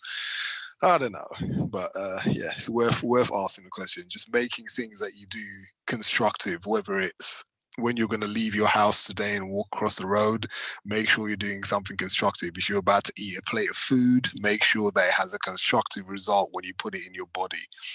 And when I apply that type of logic to Dennis Rodman or whatever, I just have to ask the question: is it constructive? And I don't think it is. Lots of logic there versus Smoky Damages. Yeah, that's an excellent question to ask about, most of anything that a person tries to get a person classified as Black to participate in, Most of it, I suspect, won't be constructive. and this whole section, word bomb disguised as sports talk brought me back to this clip. Shout out to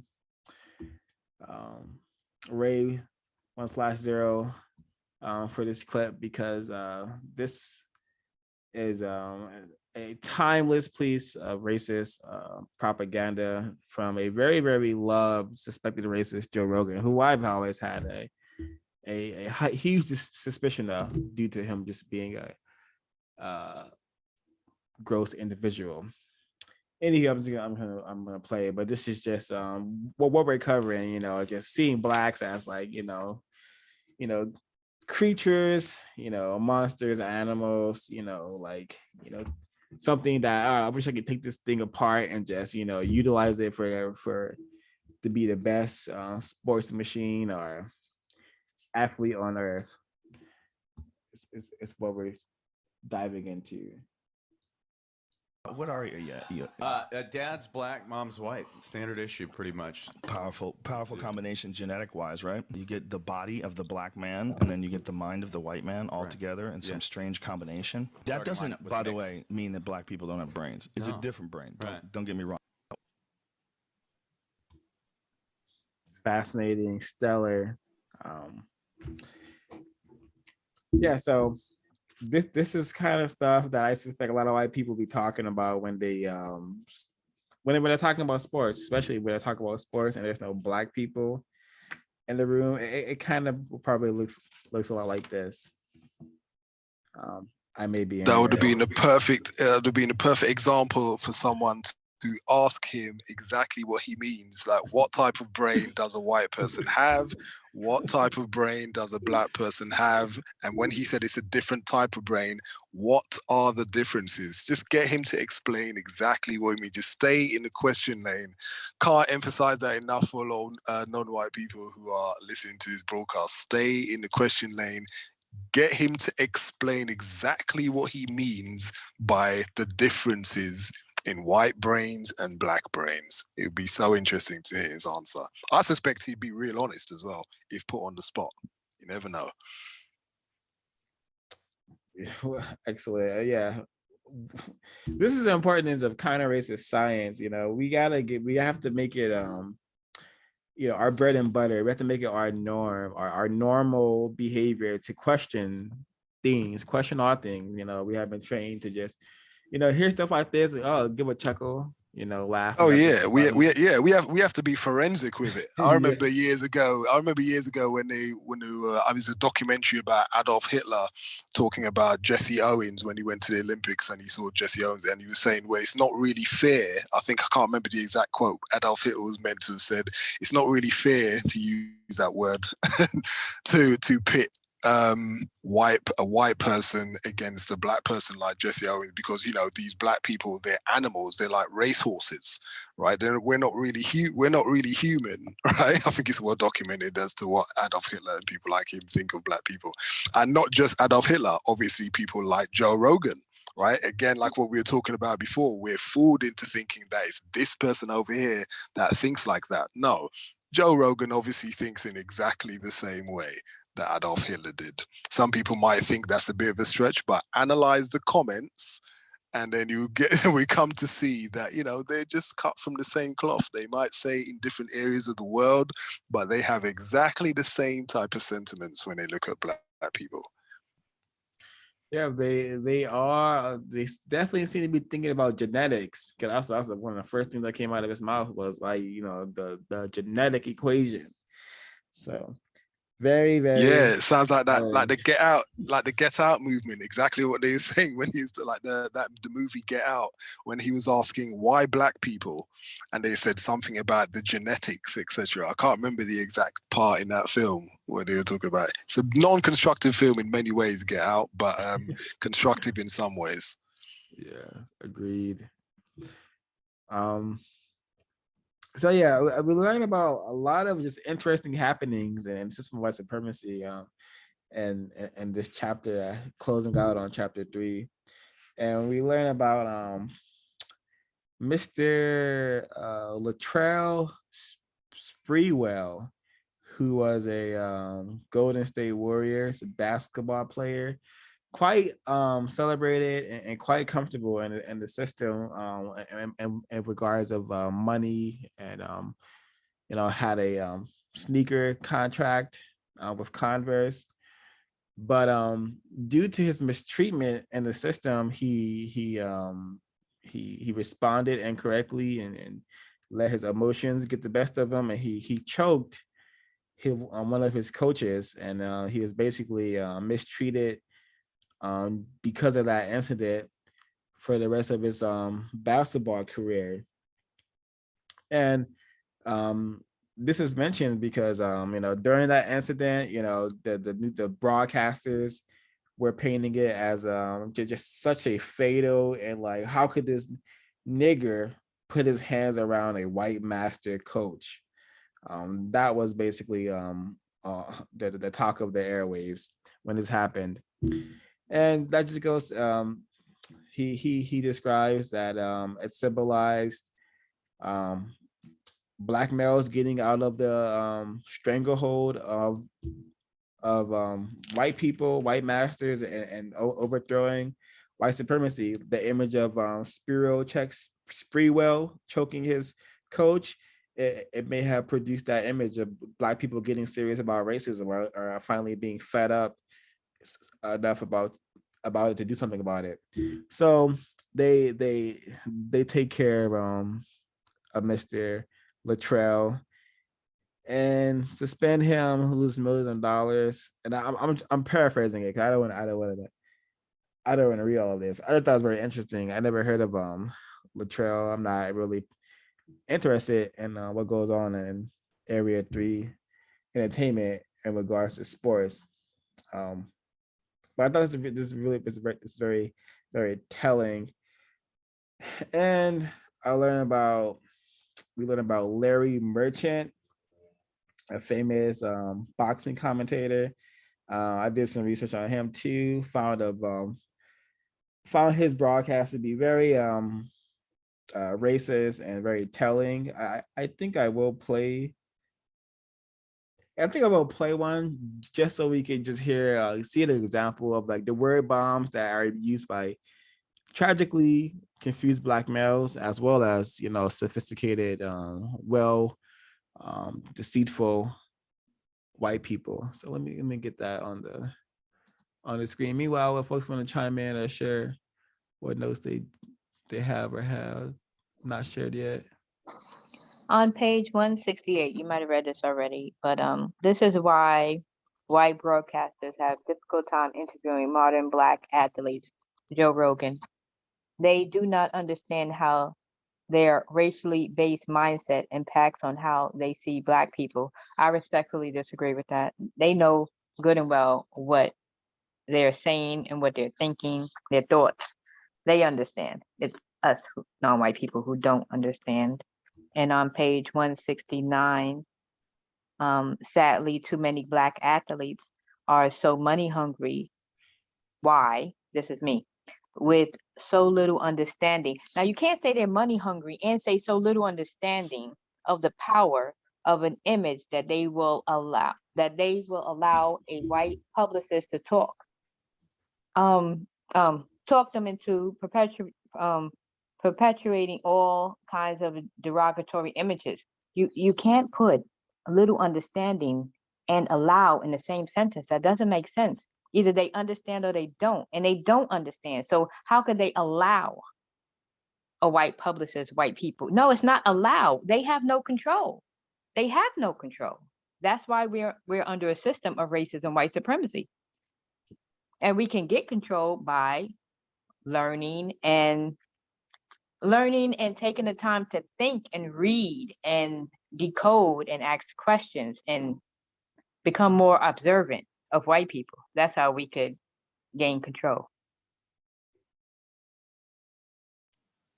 I completely agree. I mean, they definitely know what they're saying. They definitely do know what they're saying, and I disagree with that little paragraph there. Respectfully, what Khari Enaharo said. I mean, Joe Rogan is not stupid.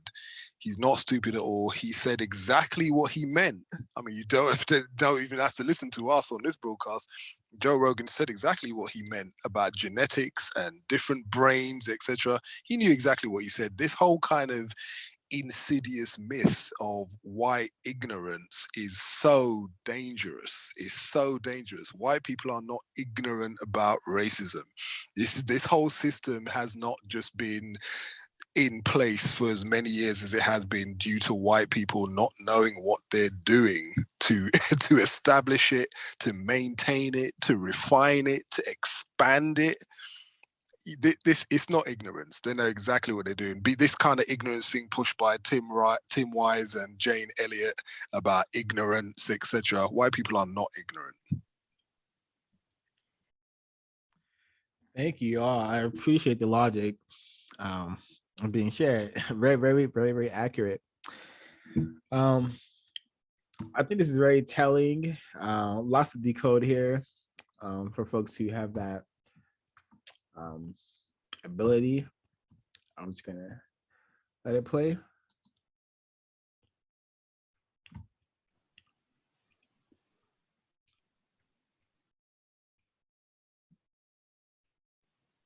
Let's go to Larry with Floyd Mayweather. Thank you, Jim. Congratulations, Floyd.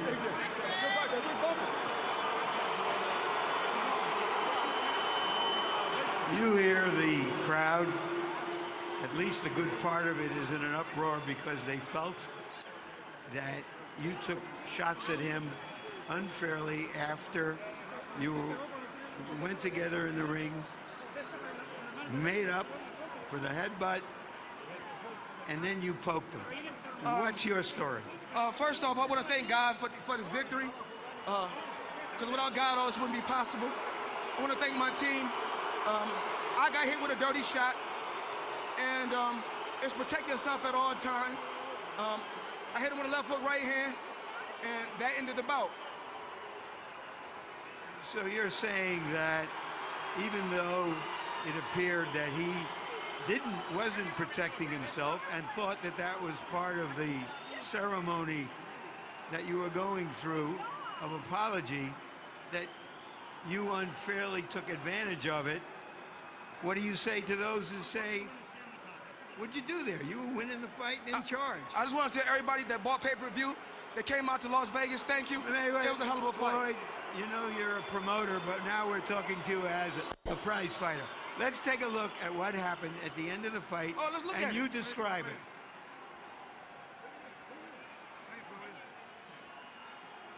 We touched gloves.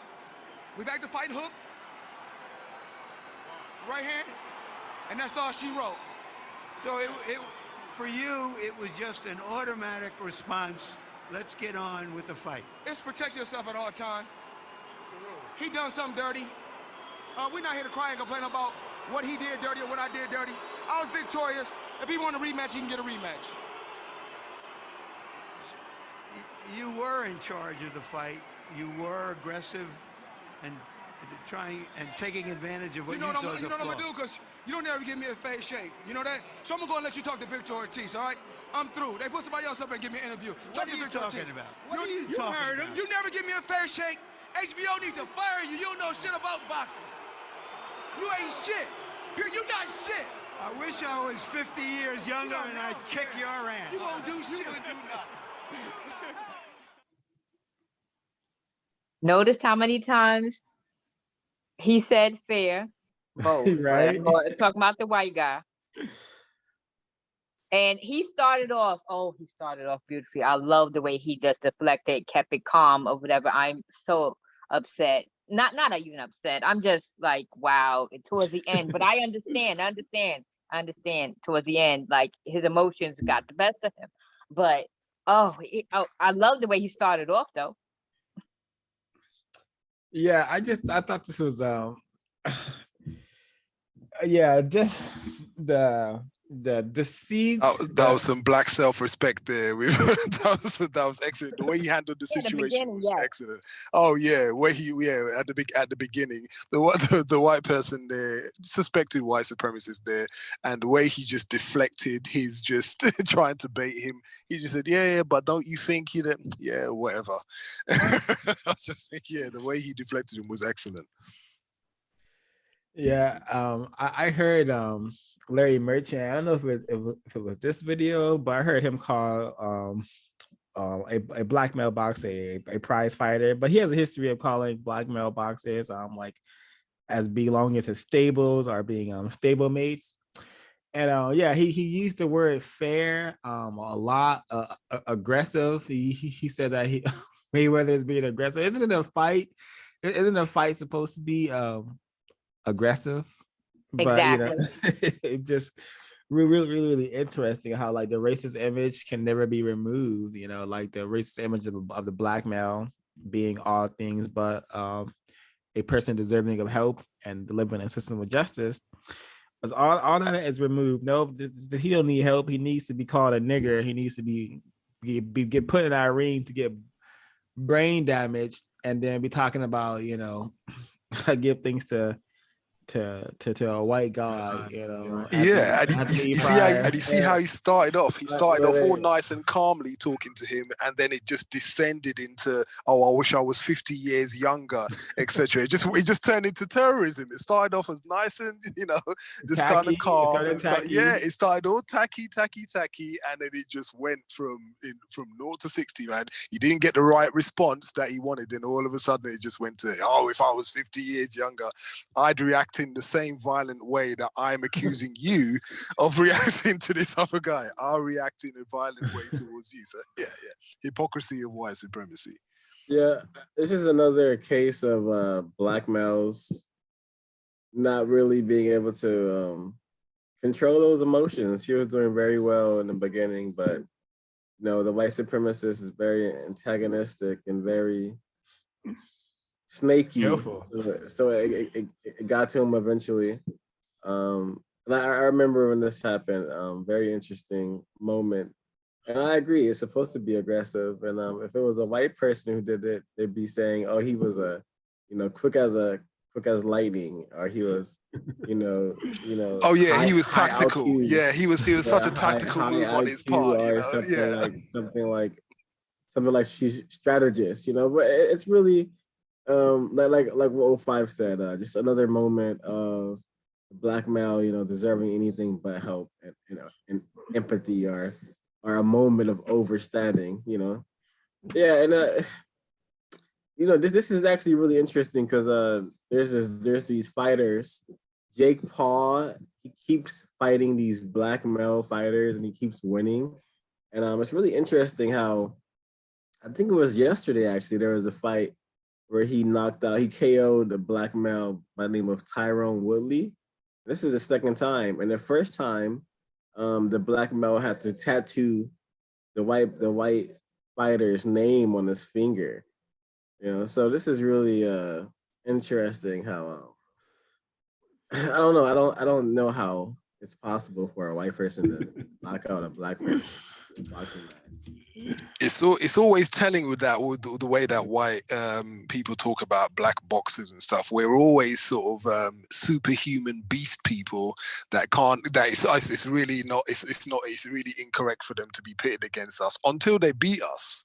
Until they beat us, then all of a sudden it's, oh yeah, this is great. Look the way how we beat up this weird superhuman beast and stuff like that. So on one way they're saying that we're so superior and we shouldn't really be fighting with them, but in another way, it's just it's just the illogical mindset of being a white supremacist. And usually when you just analyze what they say, it just doesn't ever make any sense. So you stay in the question lane and question these people long enough, nothing of what they said actually makes logical sense. That whole white people are ignorant thing, this man has been, I'm talking about Larry Merchant. He's been doing his job. He's been a sports commentator from 1978 to 2012.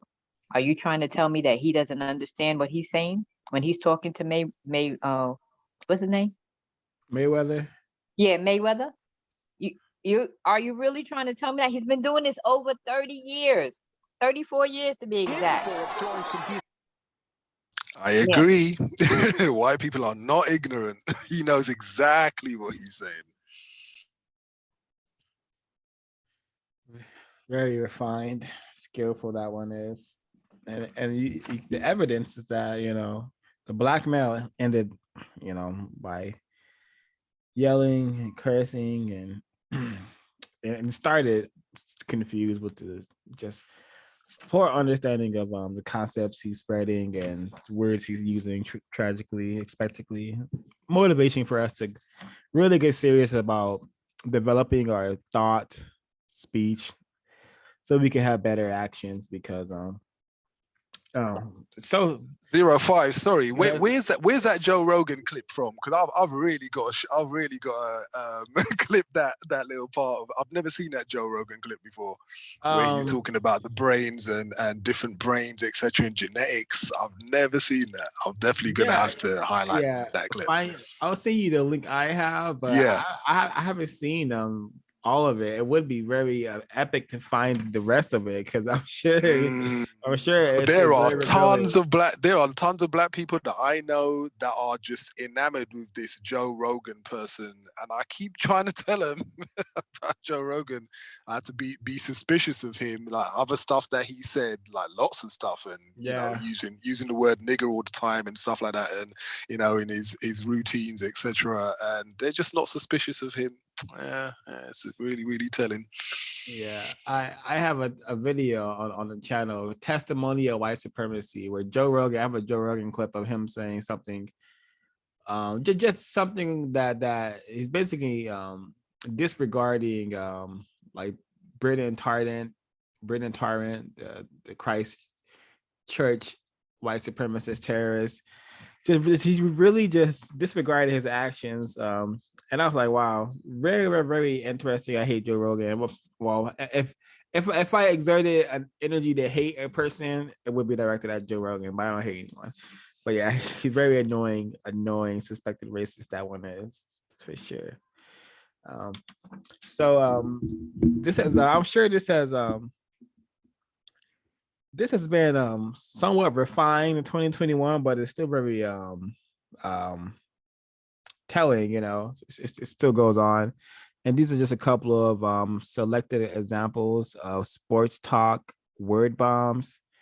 Like he's a beast, he's a wild animal. I think this has been refined and by saying he's going beast mode, activate the beast mode, right, even rappers have a beast mode as well, so always comparing creating slang or terminology that is implying some sort of primal animalistic behavior.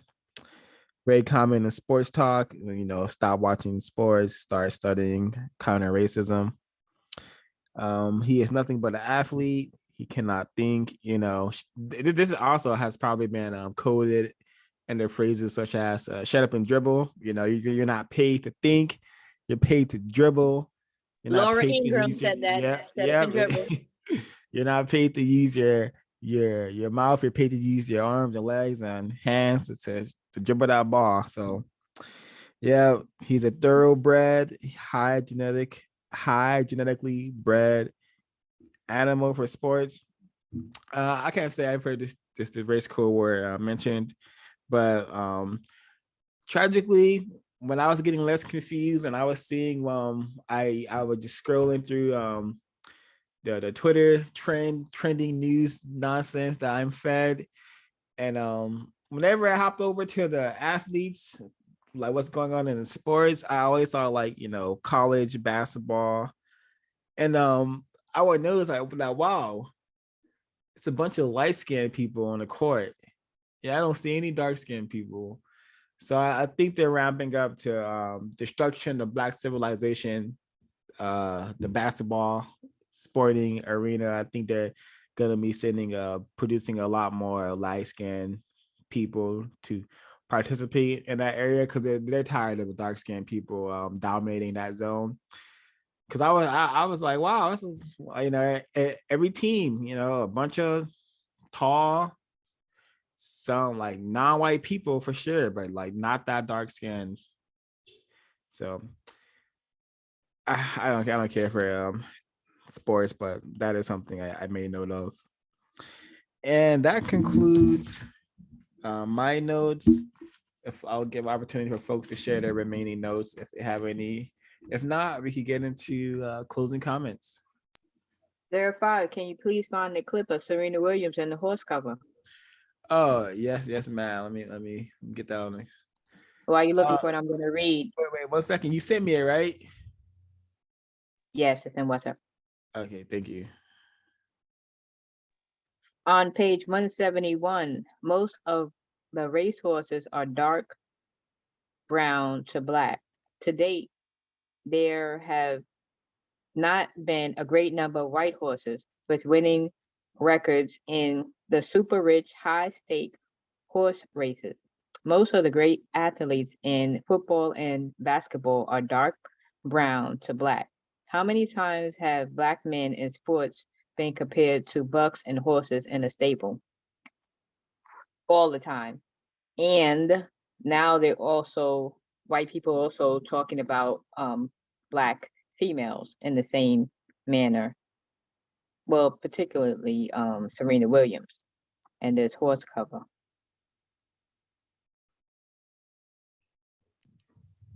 Black people, well, I mean, we've said it before, people classified as black, stop romping for the delight of white people. Stop romping for the delight of white people. They've just said it. How many other ways can they say it? They see us as animals. They pay us to act like animals. Whatever we do, they describe us as animals. So, I mean, you know, it's up to you. If you want to keep romping for the delight of white people, you know, just carry on. If you think it's constructive, I don't. But hey. And the English way, no, not the English way, but to translate what Smoking Damages just said, please get out of entertainment, please, because sports is just entertainment for white people. So please get out of all forms of entertainment, and that includes sports, boxing, baseball, football, all of it. It's just damaging to our bodies, our health, our minds, especially our minds.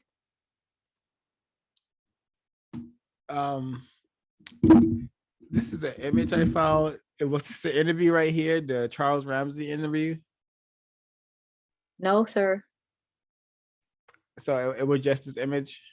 Yeah, just that image and what I just read about most dark horses and black to brown. Yeah, and how they tried to compare her to a horse. Yep. Yeah, definitely really, really telling imagery. And yeah, never in my time on this planet have I ever seen a white person being compared to, you know, a white person in sports compared to an animal, or, you know, even runner up for, you know, the cover of a magazine. Remember the cartoon drawing of her as well, when is, I can't remember, I don't know if it was a person who classified as white. I think it was a cartoonist, and they depicted Serena as some sort of gorilla character. And there's a lot of people that were, it went quite kind of viral. A lot of people were complaining about it, or so-called complaining about it. And also, interestingly, remember when she had that little bit of controversy when I can't remember exactly what happened on the court, because I didn't actually watch that particular game. But then I think she got a little emotional on the tennis court, and people were talking about, oh, I think she got fined. It was something she did, and she got fined. If someone can remind me exactly what happened. And then later in the press interview that she gave concerning the incident, and it's a perfect example of how many of us are really confused about race and white supremacy. And she was talking about, oh, because I'm a woman, this happened to me, and because I'm a woman, and blah. And I thought, what? Monica Seles is as loud as you. Other people are as loud as you are. You're being fined because you're a black woman. Yeah, because you're a black person. It's got nothing to do with your gender. The white women down throughout the time of tennis who acted in exactly the same way, and they're not talked about they're not talked about in the same way that Serena Williams was. So yeah, we need to understand what racism, white supremacy is, and how it works. Otherwise, we just won't understand what's happening to us. We'll just think it's because we're, I don't know, because we're female, or because we're men, or because we're part of the LGBTQ community, or whatever the case may be. We will always think it's because of something else. We won't understand that it's happening to us because we are classified as black in a system of racism, white supremacy. Precisely. I'm going to go ahead and get us started with closing comments. Thanks everyone for their participation and their sharing of constructive information. Really enjoyed the program, the broadcast.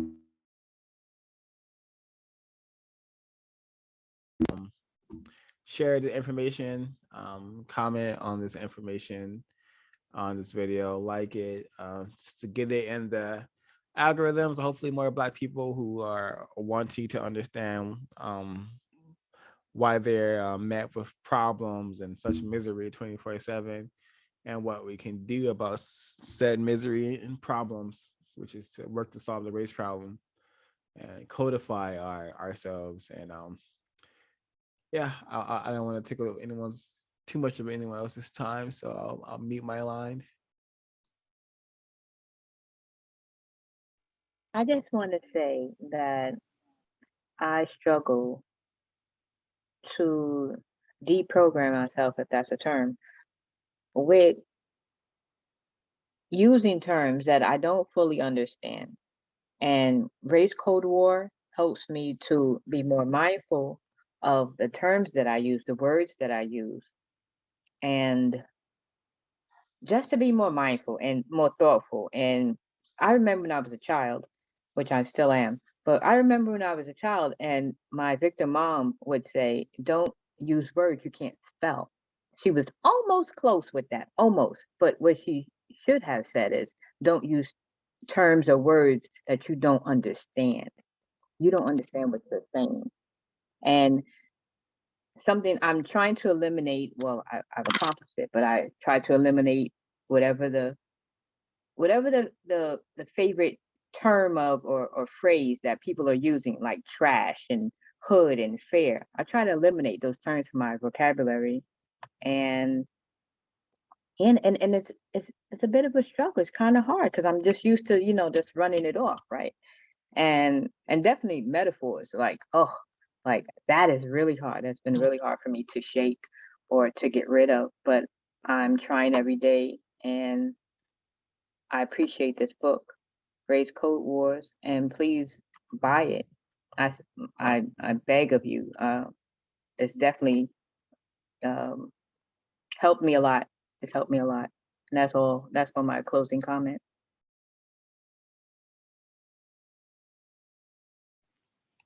Just carrying on there from what you just said there, Helen B, I completely agree. In terms of terms and phrases, words that we use, we definitely need to understand exactly what they mean.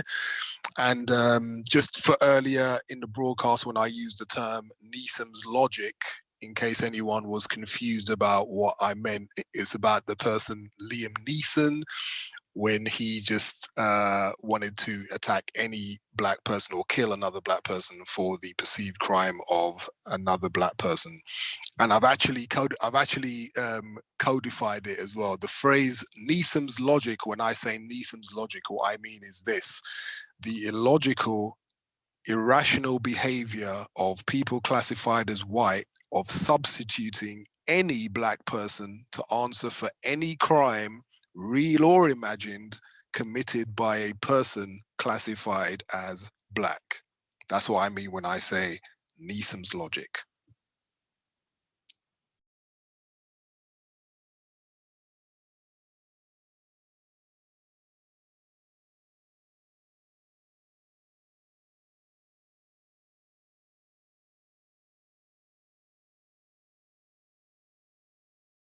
Okay, I'm just gonna assume we lost Sir. And thank you, Mr. Smoking Damages, Miss B, for your closing comments. Thank the audience for their participation. Thank the people who will be finding this broadcast in the future. I hope it was of constructive value. We'll see you all at the next one, and also on Christmas, so-called Christmas, Deafness is what I prefer to call it. Deafness slash horror days. Exactly. Again, thank you for your time and energy. CRWS signing out.